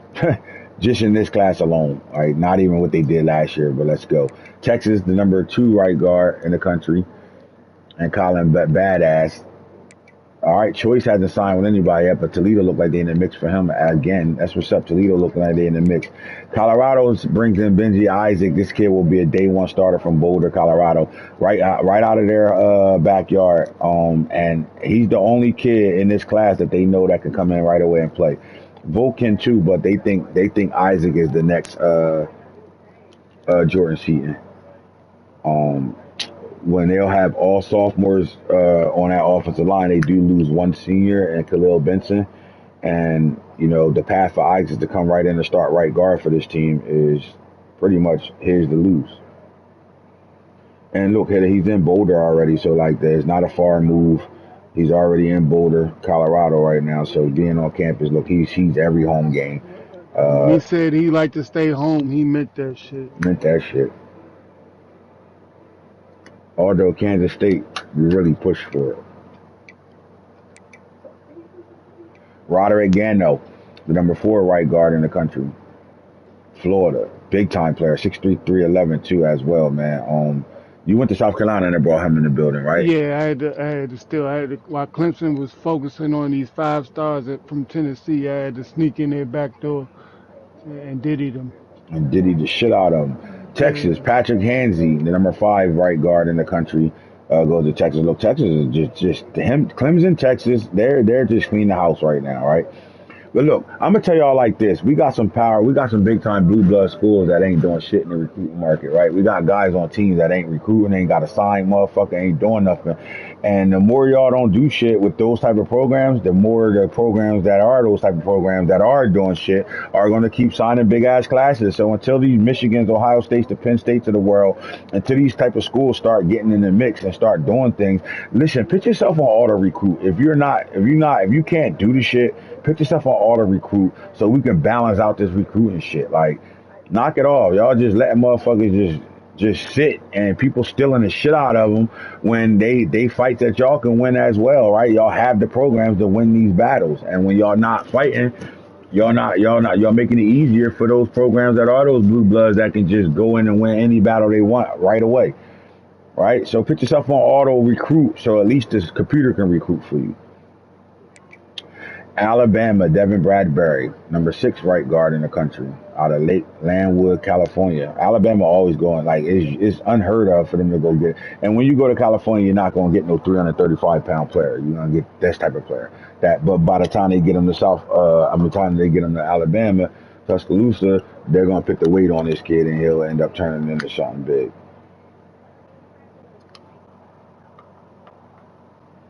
Texas again, Rios. Look at this kid, man. 6'5" out of Duncanville, Texas. They are cleaning house at home. What Texas said is, and not too many of y'all gonna better come in and steal anything that we want out of the state of Texas.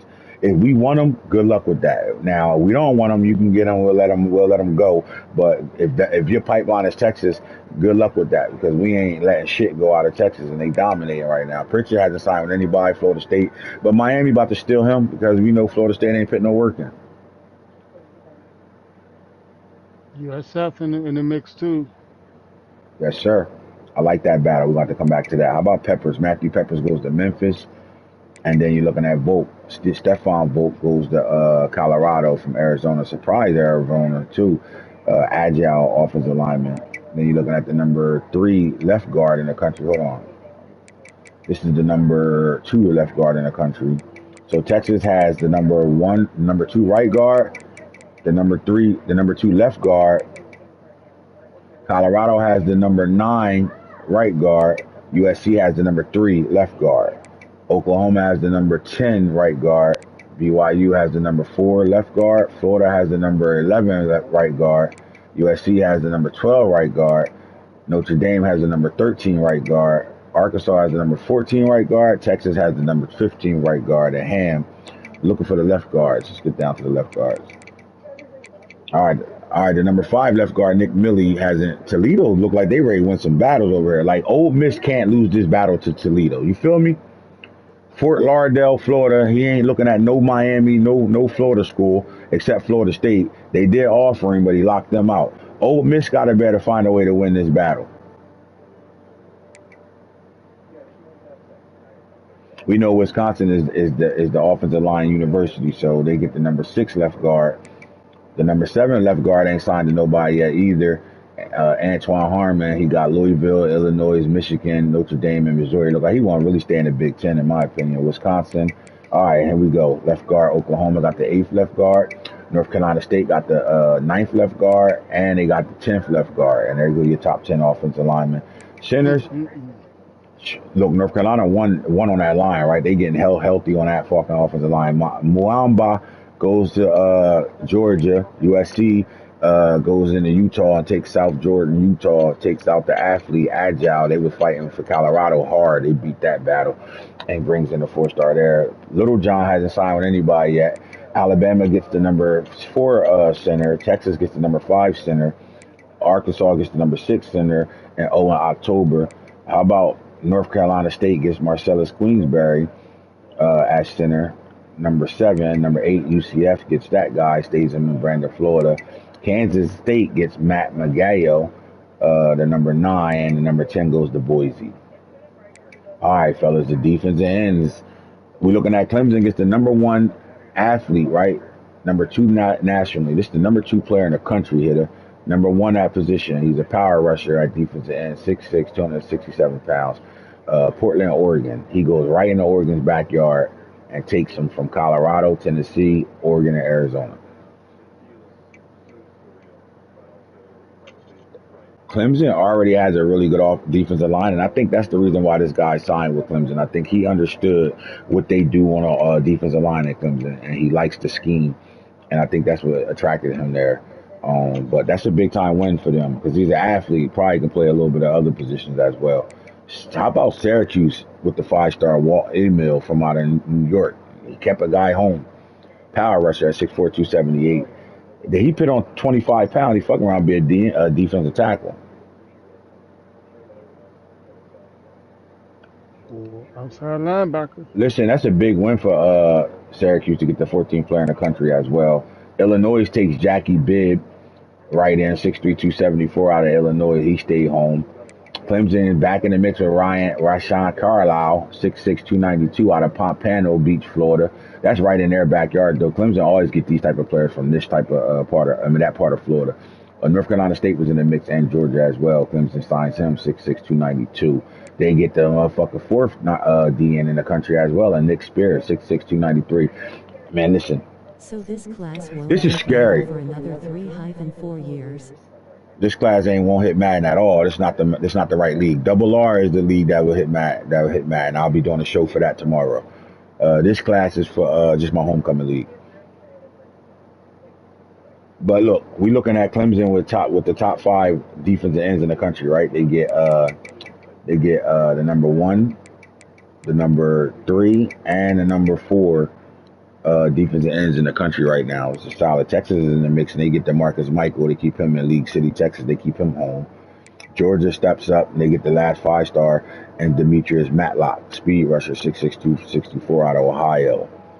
Tulane keeps a guy from St. Petersburg, Florida. That's hot. Speed rusher, 6'5", 232. He could play linebacker.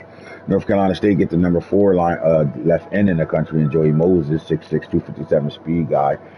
Georgia gets the number 5 left end in the country, and John Struggs.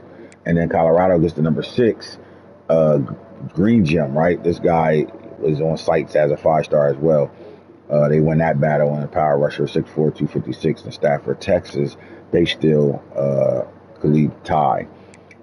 Allen, the number 7 left end, hasn't signed with anybody yet, but Notre Dame looks like they already closed that. How Notre Dame wins this battle, right? There's no ifs, ands, or buts about it.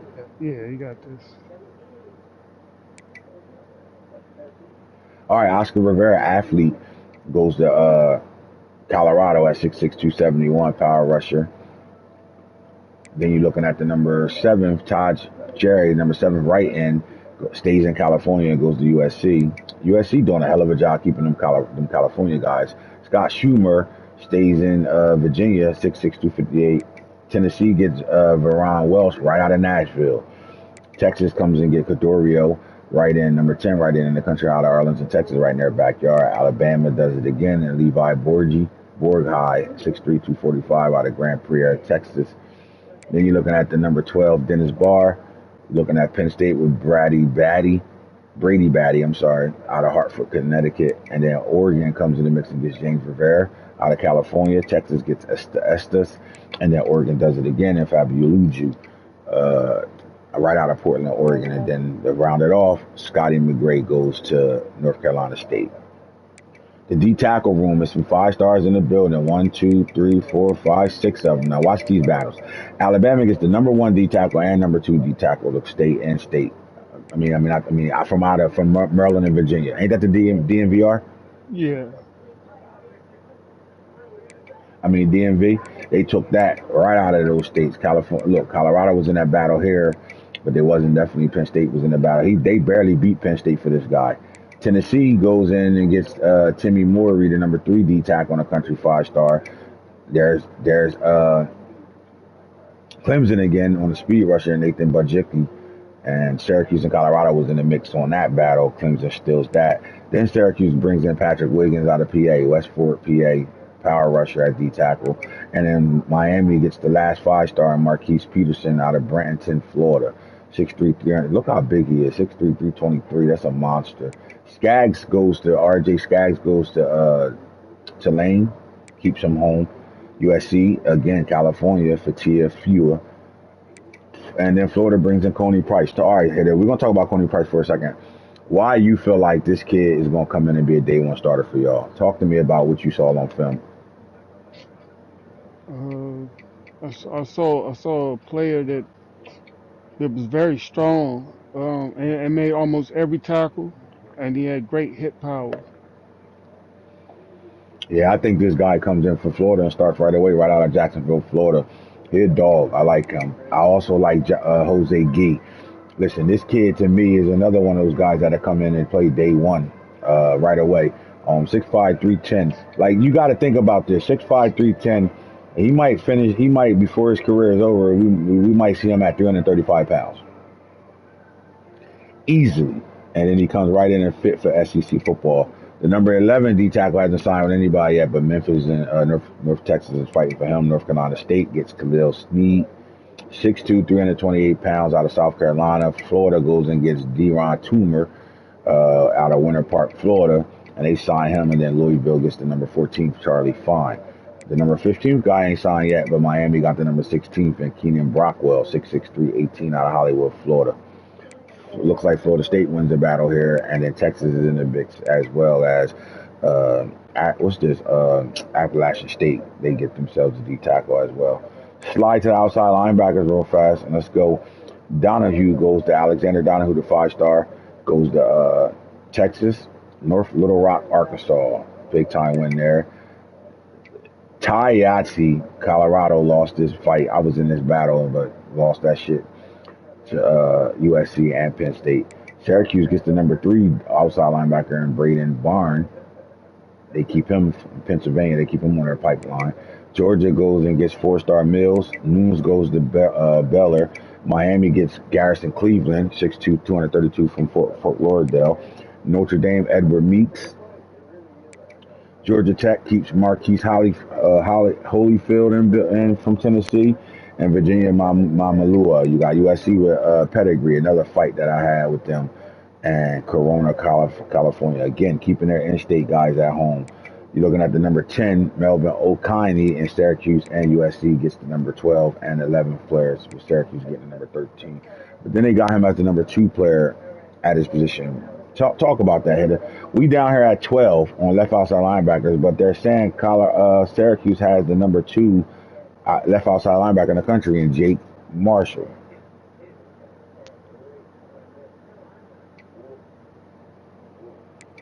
I'm trying to figure out what I'm missing here. So you got left and right. left and right. All right, I see it now. All right.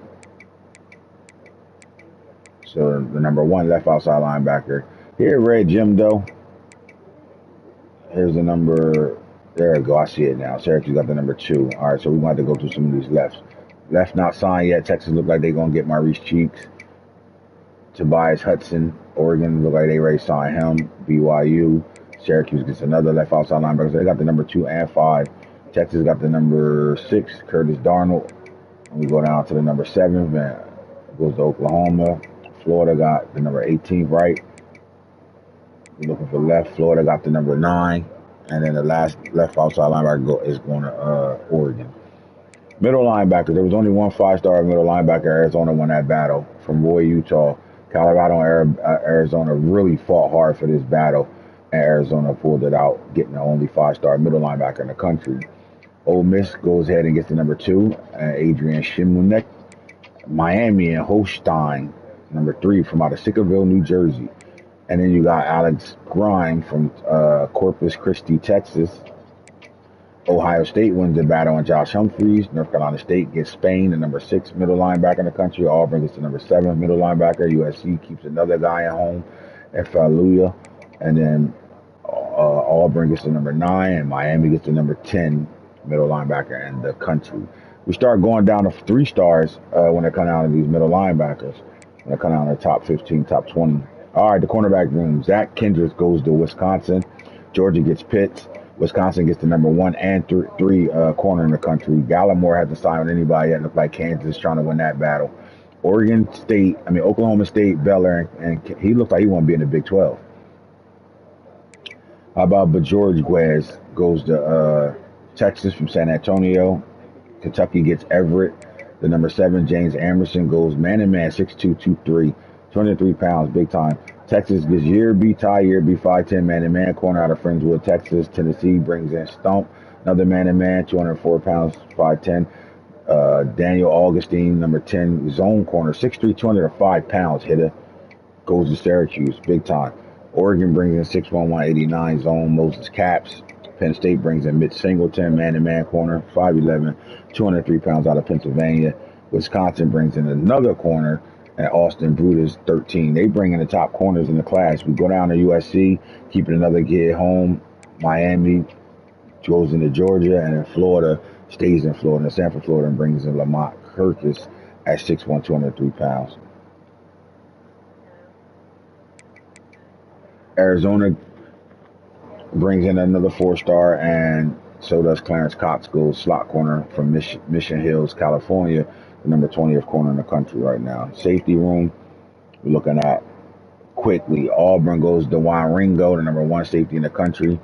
All right, Chosen goes to Georgia. Texas gets Ed Gott from Garland, Texas. Clemson brings in Bliss. All right, Batty doesn't sign with nobody yet. Look like Duke, Clemson, and Georgia fighting for him. Florida State brings in Dom Coker. Tennessee brings in Gordon Battles. USC keeps another kid from Mission Verde. California keeps him home, and Cornell Breeze. All right, the number 9 safety hasn't signed with anybody. Neither has the number 10. The number 11 goes to Duke. Number 12 hasn't signed yet. Texas A&M look like they ready to close that deal. Miami gets Butte, the number 13 safety in the country. So we're looking at Reddick, hasn't signed yet. Look like Kansas State about to close that. Him and Texas battling with Oklahoma. North Carolina State signs gets the verbal commit from Cam Rosenfels from out of Merritt to Georgia. There's a safety that you brought in named Butts. Day one player? Uh, he might be. We'll see how spring ball goes. George Butt. What you like about him? You want to tell the Speed world? demon. You want to tell the world with this safety running the 40? Speed demon. All He right. run Clemson numbers. On Clemson numbers. Clap. He The running. number 1 strong safety in the country. He flying. That motherfucker about 98 speed too. All right. Candidate. Derek Kennedy. Strong safety. Zone cover corner from out of North Carolina. You got Jabari Argadosi from out of Georgia, 6'2", 212. Start sliding down the Generals from Mississippi State. Iowa brings in Rawlings. Mechie hasn't signed yet. Neither has Gage Rosenboom. Louisville brought in Lille. Florida brought in Ferrero. Auburn brought in the Java. LSU brings in the number 11 strong safety in Vigil. And Colorado signs Luau Icabon, speed demon. Yes, sir. This man got 80 plus zone coverage already too. All right, we're not gonna do the athletes. We'll do that for another day. That's our recruitment site right now, man. You stars are out right now. You see who's going crazy right now. When you look at the top classes in the country, you're looking at Clemson with 27 guys total brought in, 8 5-stars, 16 4-stars. Texas brought in 32. They really got room for 3 more players, 6 5-stars and 26 4-stars. USC 19, 3 5-stars, 15 4-stars, and a 3-star in the building. Florida is your number 4 team in the country right now with 20 brought at 1 5-star, 17 4-stars, 2 3-stars. Miami with 18 right behind Florida, 1, 15, and 2 at number 5. North Carolina State sitting at number 6. 19 total players, 19 4-stars in the building. They should finish with like 25. Auburn sitting with 15 and 1. 15 4-stars, 1 3-star. Georgia, 1 5-star, 7 4-stars, 9 3-stars. We're not going to talk about that right now. But Oregon sitting with 12 4-stars and 3 3-stars. Alabama at 10, 3 5-stars, 4 4-stars, 7 3-stars. Tennessee at 11, 13 1. They got 13 total, 1 5-star, 10 4-stars, 2 3-stars. Syracuse with 11 total, 3 through 5-stars, 8 4-stars. And Colorado sitting at 13 with 12 total sign right now, all 4-stars. Washington with 5 4-stars, 10 3-stars. Wisconsin 1 8 and 1. We're looking for other users, and there's no other user in the top 25. So that's your national recruiting rankings going on right now. Hit it, man. This 2026 class, you think is a really good class? Yes, you can see it's really Texas and Clemson dominated. Yeah, it's um, really Texas when it comes to but you gotta give props to you, Miami, and USC, North Carolina State and USC right now. USC, yeah, definitely. But it's a strong class. It's a little bit top heavy in certain positions, but other than that, it's a very good I class. like the defensive side of this class. I think the defensive side of this class is solid. There's a lot of good big time 5-stars on the defensive side of the ball. All right, let's talk about the user games of Week 12. And we only had 2, right? So we got to talk about Miami, and they went into North Carolina and dominated this game 73-35. Let's dig into it right now because they're playing good football right now. Miami undefeated. North Carolina was really put to the test in this game. Miami looked like they dominated the second quarter of this game and just coasted their way out of it because, look, neither one of them scored a point in the fourth quarter, and it was a tied third quarter. But that 31 points in the second quarter tells me it was a lot of turnovers in that quarter. Look, Judd Anderson, the redshirt freshman, has taken over for uh, Cam Ward, and he had a great day today, man. He was only sacked one time, 342 yards passing, 5 touchdowns, hit at 82% on the day. Big time performance by a quarterback, right? And they're showing that, look, man, no matter what type of passes we're throwing the ball, and that we're throwing the ball with a really, really good running room, right? Fletcher had 12 carries for 131. He averaged 11 yards a carry, 2 touchdowns. Martinez cleaned up with 13 57 4.5 yards pop. Then they go into the receiver room, and you're looking at Ray Joseph with 8 catches, their slot receiver, 187 yards, 2 touchdowns. Martinez had 7 catches out the backfield, 72 yards and touchdown. Chris Johnson Jr. had 5 catches out the backfield, running backs, 54 yards, 11 yards a pop, 3 touchdowns. Horton caught the ball twice with a touchdown. Fletcher also caught the ball out the backfield. And young Josiah Trader only had 3 catches for 4 yards in this ball game. Look, Miami, the way it's laid out right now, man, they finished the season. They got UCF as well. I don't know if they played their Week 13 game already.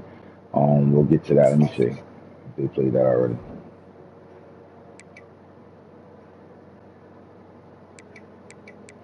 I don't even see Miami on the docket right this second. They don't even play this week, do they? Let's go. Nah, they play Georgia Tech at home.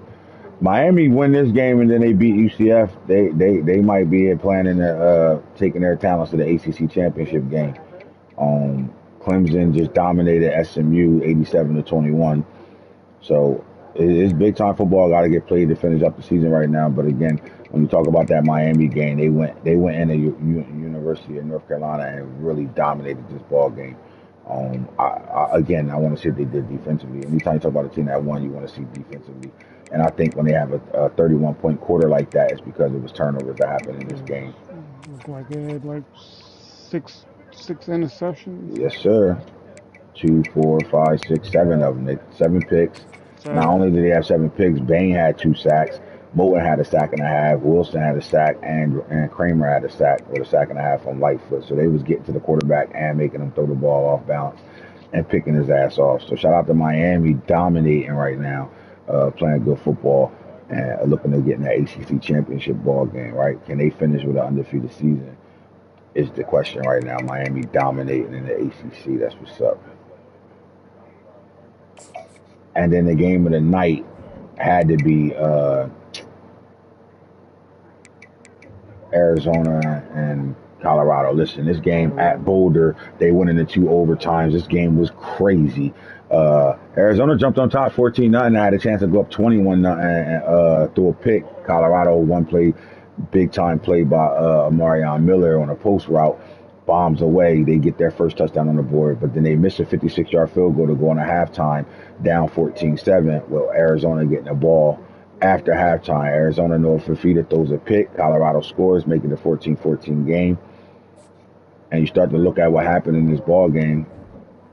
And on the box score, Colorado was down 14-0. They brought it back 7. They scored 14 in the third quarter. But then they had a tie, fourth quarter, 14-14, and then 10-7 in overtime. So let's talk about what happened at OT.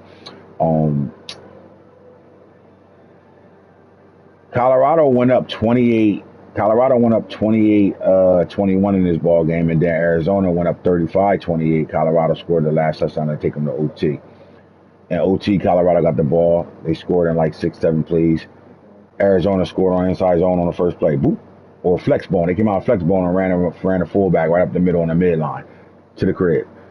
Arizona going to second overtime. They get the ball. It gets to a 4th and 1. Colorado stops them. And on 4th and 1, they win the flex bone, try to run the toss, got stopped. Colorado ran the ball 3 times to kick the field goal. Game over. This is a big time win for Colorado because, they lost all their road games last year. Their 3 usual road games. They lost those games. They were able to pull this out. And 2 things happened in this game. They showed that they could play from behind. It also showed that they had a young quarterback. He played like a young quarterback at times, but he got his shit together in the game. Noah Fafita, though, being a 90 overall, one of the best quarterbacks in the country, 197 yards, 1 touchdown, threw 2 picks. He was only sacked once in this game, considering Colorado got the best edge rusher, or the leading sack edge rusher in the country right now. I'm not going to call him the best. But they brought Noah Fafita back down to 54%. That's how he started off his season with like 4 or 5 games, really low completion percentage. And then they got into their little bubble game, jet sweep game, and brought the percentage high. And the game was, can we force them to try to throw the ball downfield and not let them play east west football, right? We want them to go north south. If we can do that, we can try to contain them. We know their running back room is fucking loaded with speed and talent, and that we knew we could try to contain it, but not stop it. And when you look at what happened in the run game, Haynes had 2 touchdowns and Luke had 3. But Haynes, he busted a long run, 62 yards. That's where his carries came from. Look, 62 out of 66 yards was on one play. Big time play, too, right up the gut on that flex bone. Now, I only seen one other team running the flex bone. And I haven't watched it, but I heard it, and they made a comment in the chat. He the only one running it. Anybody else running it, they stealing it from him. I don't know. Football's a copycat sport, but I'm gonna tell you like this: it's smart that Antonio running that formation with the backfield he got right now. And I'll tell you this: it gave me problems. Right? I never seen it before at all. I never played another user with it. So it gave me problems. I didn't know what formations to really call to really try to stop that shit, and it gave me problems. Just thank God he ain't stay in it. Like he ran it enough, but he didn't stay in it, so it didn't kill me because he could have put the game away with that shit. To be honest with you, but one thing about film, you get to go back and see it, and you'll come back and you try to run that shit again on me and see what happens. This league isn't gonna be connected to Madden. It's one of the other ones called Double R that will be. Yes, sir. All right, so you see 3. So they had 5 rushing touchdowns in their backfield. Again, we contained it, but we didn't stop it.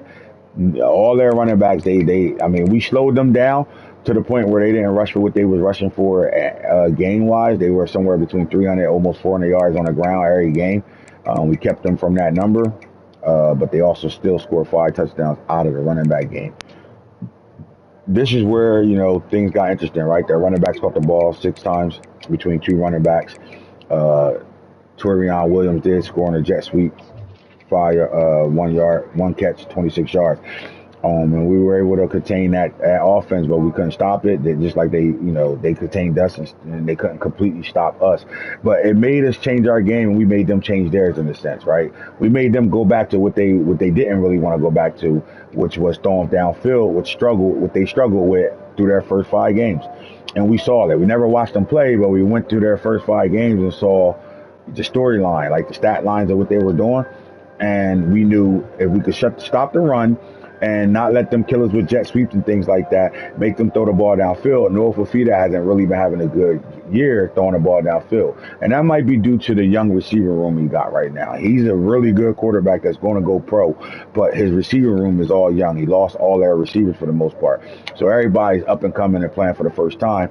And we know, things can happen when you don't have veterans at spots, right? And just shit happens. It's college football. So it evened the playing field there. So as long as they wasn't able to use their speed on us with jet sweeps and bubbles and things like that, then we will better make them have to play football and make reads up and down the field. And we was able to do that at times, right? And I think that's what put us in the situation we were in. But then on their end, they did the same thing to us. They stopped us from being able to run bubbles and shit. In fact, they almost picked 6 one of them bitches. They might have picked 6 one of them. I know he almost did. But Juju Lewis was in his lowest completion percentage at 57%. He did throw for 267 yards, 2 touchdowns. He did throw 1 pick and sacked once. He held our running back under 100 yards, 23 carries, 7.2, 3.1, and a touchdown. Juju, I think, showed up on the ground. I don't think they was expecting Juju to run the ball, and we did run him through running back plays, like through design quarterback runs. And he had 6 for 34, 2 touchdowns in that game. Brandon Hood also kicked in for 3. 12 yards, 4 yards a pop, and a touchdown in this game. Marion Miller came to life, though, 5 for 179, 2 touchdowns in that ball game. Draylon had 5 catches for 75 yards, Hayden out the backfield, and so was Augustine out the backfield. Cam Michael, though, our best receiver, was held to 2 yards, though. But Arizona has done that to us 2 years in a row. Whoever our leading receiver is, they take him away. They did it with Travis Hunter, and they did it with Cam Michael. But on the defensive side of things, I think we played solid. We didn't dominate, but Taj McCoy and Bigsby both had 2 tackles for losses. And Okalola had a sack in this game, and then we had 2 picks with Western and Israel. So that was the game. Let me sure was that a pick 6 they had? Yeah, I think it was. Nope, just 62 yards. They scored off of that, though. But that game was off the hook, man. We went in 2 overtimes, and it took a field goal to win it. Simple as that. Now, what that did was, if you look at the Big 12 standings, that put Arizona in a situation. That game had to be played. Arizona needed to win. I could have lost that game and been fine. Arizona lost that game and not fine. But here's the thing: Utah just lost. UCF just lost. So now Arizona has a chance to be right back in that championship game, just because of those losses. The only problem is Oklahoma State sitting here.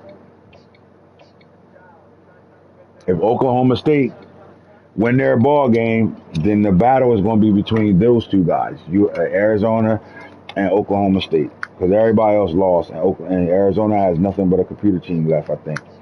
So it could be the rematch again between Arizona and Colorado for the Big 12 championship game, which should be explosive because that was a hell of a game.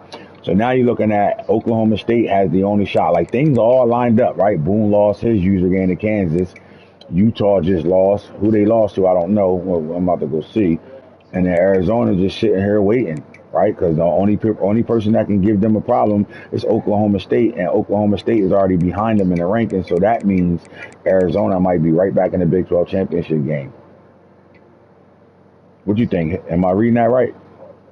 Yep. So as you can see, big time football is being played. Let's look at the conference standings everywhere. I didn't mean to come all out of that. I should have stayed there. ACC. So Clemson and Miami are still undefeated, with North Carolina State sitting at 3. So I guess if they finish the season the way they are right now, ACC championship will be Clemson and Miami. And the Big 12 championship, I mean, if you look at it like, I don't know how you can look at this outside of, there we go. This is how you got to look at this, I'm assuming, right? Now that they lost their ball games, it looks like this. This is the matchup right here. So if everybody going defeated, I think Oklahoma State will be in the mix. And they rank 14 in the country right now. But they got 3 losses. Arizona only got 2. So I'm assuming if they finish tied in the conference, it's going to go to the overall record. So right now, overall record, Arizona is 9-2, so they should be playing in the Big 12 championship. And the Big 10, it looks like USC and Oregon is going to meet up. They stay undefeated. Their last 2 games, we'll see how that goes.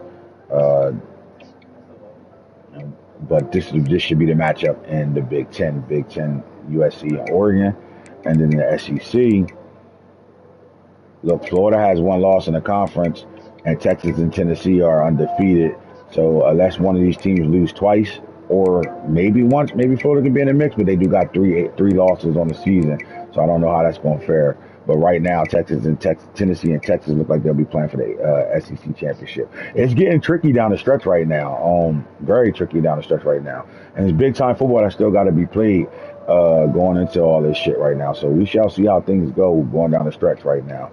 But I like what we see right now. I was going to talk about Utah, but then they just took a L. So, I don't know if Harold Burgers hopped on this bitch and was paying attention. But how do you come out here and just take a L right now? You better have lost to a user. He goes into Texas Tech and loses 36-25 and fucks his whole life up.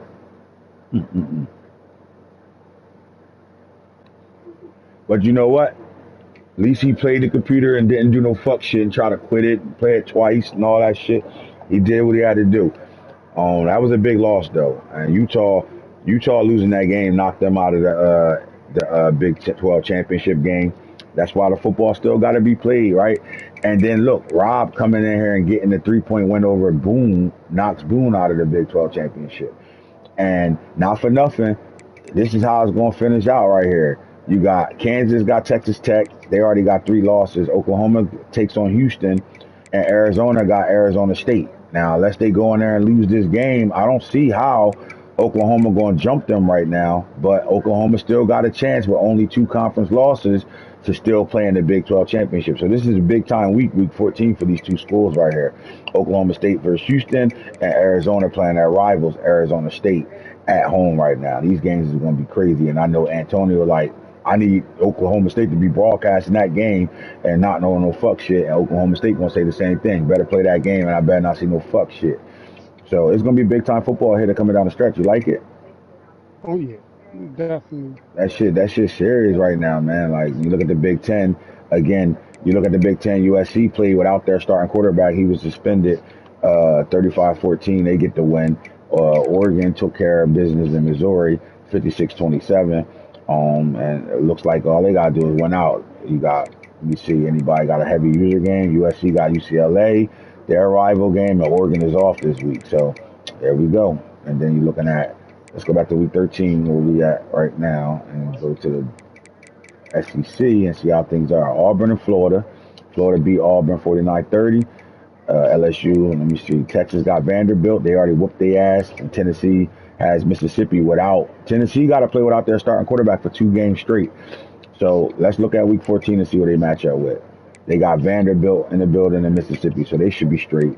There's no way they should lose this game, any of these games, without Nico at quarterback. So with that being said, that happens. You're looking at, again, a Texas-Tennessee matchup for the SEC championship game. That's your show, fellas, and hits the guru and my boy Hitter. You already know how we do it. We'll catch y'all on the next one. We're out of here. Hold up, before I say something, man.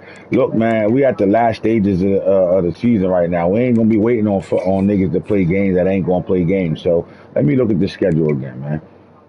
SMU played already. North Carolina, Duke got to play. Miami got to play Georgia Tech. Wake Forest already beat North Carolina State. Yeah, we ain't waiting on much, man. We can advance early if you guys knock their games out. Let's see. Big 12 matchups already played. Skip Dax loudly crying face. Nah, I ain't skipped the ACC. I said you on y'all was the first school I showed. Y'all was the first school I showed. You just beat the brakes off of fucking SMU.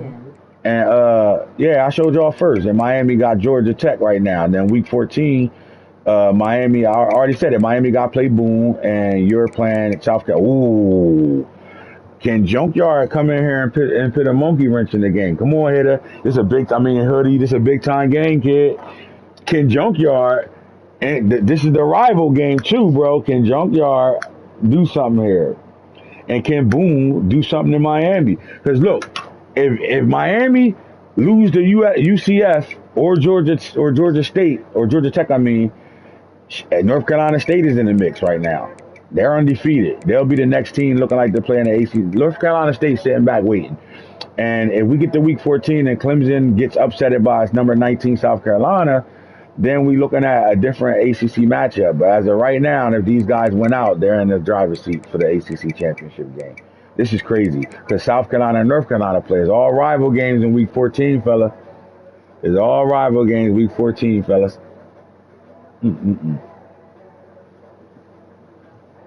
Good luck, fellas, going forward, man. Again, let's knock these games out because, look, if we're looking at it like this, we really only waiting on Georgia Tech and Miami to play and the ACC.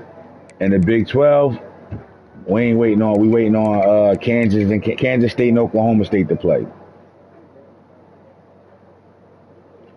And Matt, if you watching, are you working, are you driving and shit, or can you play this game? We need to know. Because this is a big game, so we're waiting on this game as well. And in the Big 10, we're waiting on nothing. We're not really waiting on nothing over here.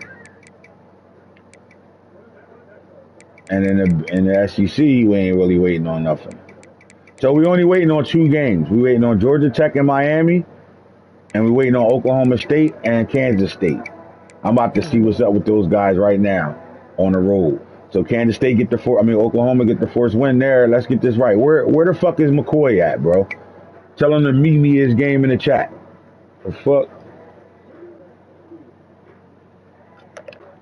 Hoodie, hit McCoy up and tell him to knock this game out real fast. We can advance.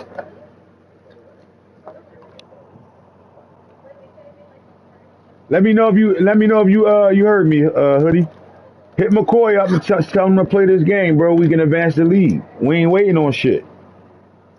We shot because the Big 12 game can't get played. This is the first win.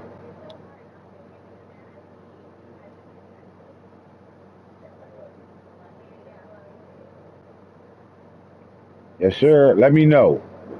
Hoodie, you still there? You hear me? All right, let's talk about the Heisman race right now.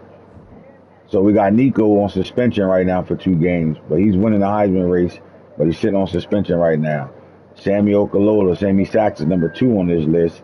7 tackles, 1 sack in the game. Zachariah Branch went crazy. 5 catches, 233 yards, 46.6 catch, 2 receiving touchdowns. Rayshawn Luke had 16 carries, 62 yards against Colorado, 4-1, 3 rushing touchdowns in that game, 50 yards receiving as well.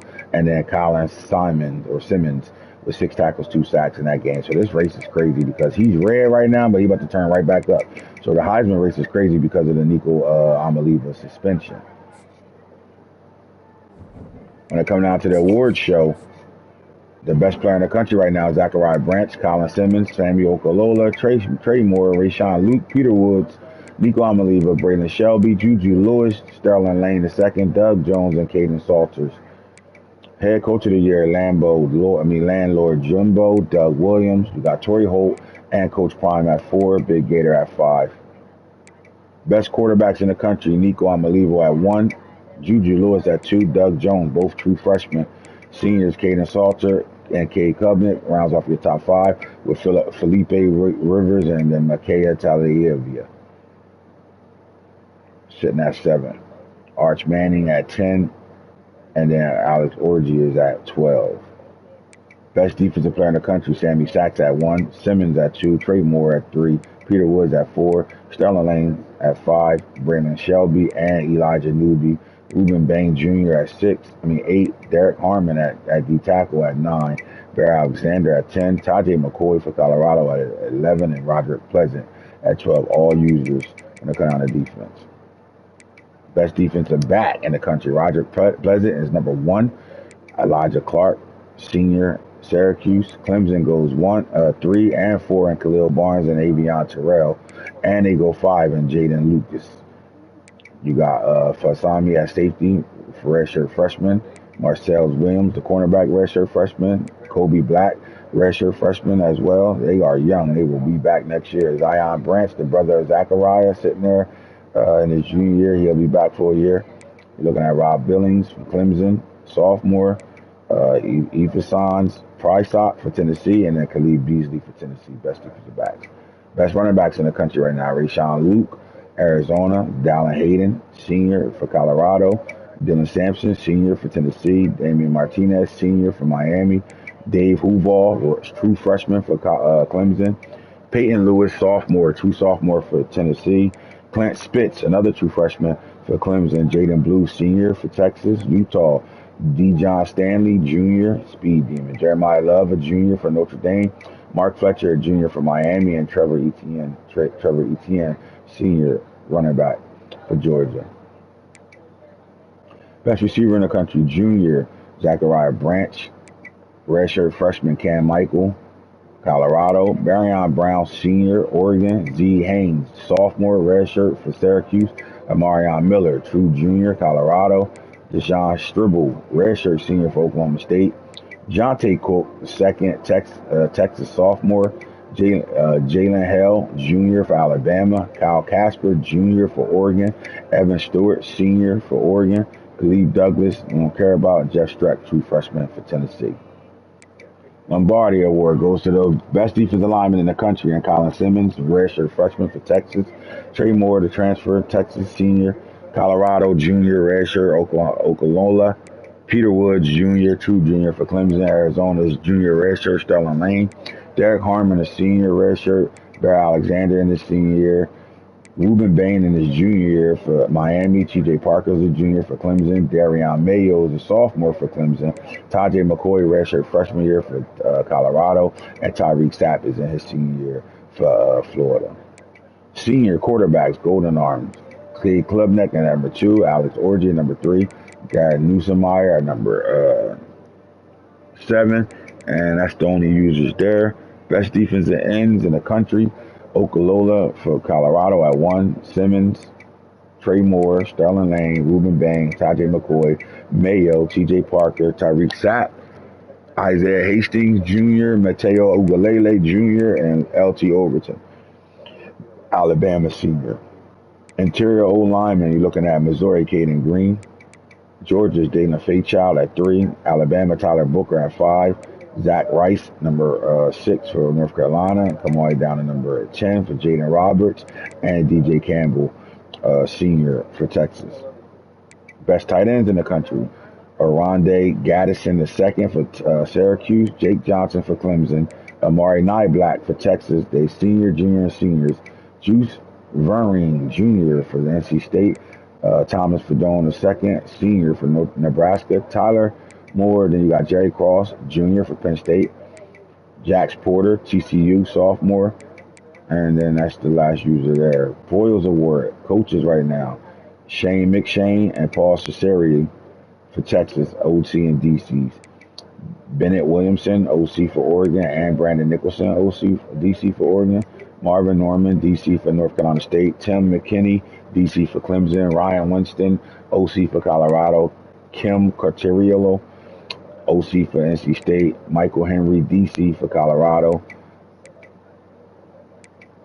Don Kaysen, OC for USC. OC John Burton, and DC for USC, Joe Clay. Best linebackers in the country. First two are Shelby and Newby from USC. Sammy Brown, a middle linebacker from Clemson. Jacob Manu, right outside linebacker for Arizona, senior. So everybody are underclassmen except for Manu. Montrez Walker, true freshman, Colorado. Kenny Colt, senior, Alabama. USC, junior, redshirt, Garrison Madden. Jason Gatier, freshman, Oregon. Wade Woodaz is in his senior year at Clemson. Trent Hood, redshirt freshman, Colorado. Hal Perkins, LSU senior, and King Joseph Edwards, outside linebacker for Syracuse, redshirt freshman. Best center in the country. User Jarrett Wilson, Georgia. Hank Zelinskis, Colorado. You got Tennessee, Shamorad Umarov, and then Ryan Rodriguez, Miami. You go down to Jake Slaughter for Florida. And we're going to go best returner, Cole Adams, Alabama, Zachariah Branch, USC. Texas, Ryan Niblett, Jackson Lavendor for SMU, Brandon Johnson for Arizona, Nitro Tuggle for Georgia. We come down here to Dylan Edwards, Kansas State. All right, that's your award race. That's your show. We'll holler at y'all in the back end. You heard?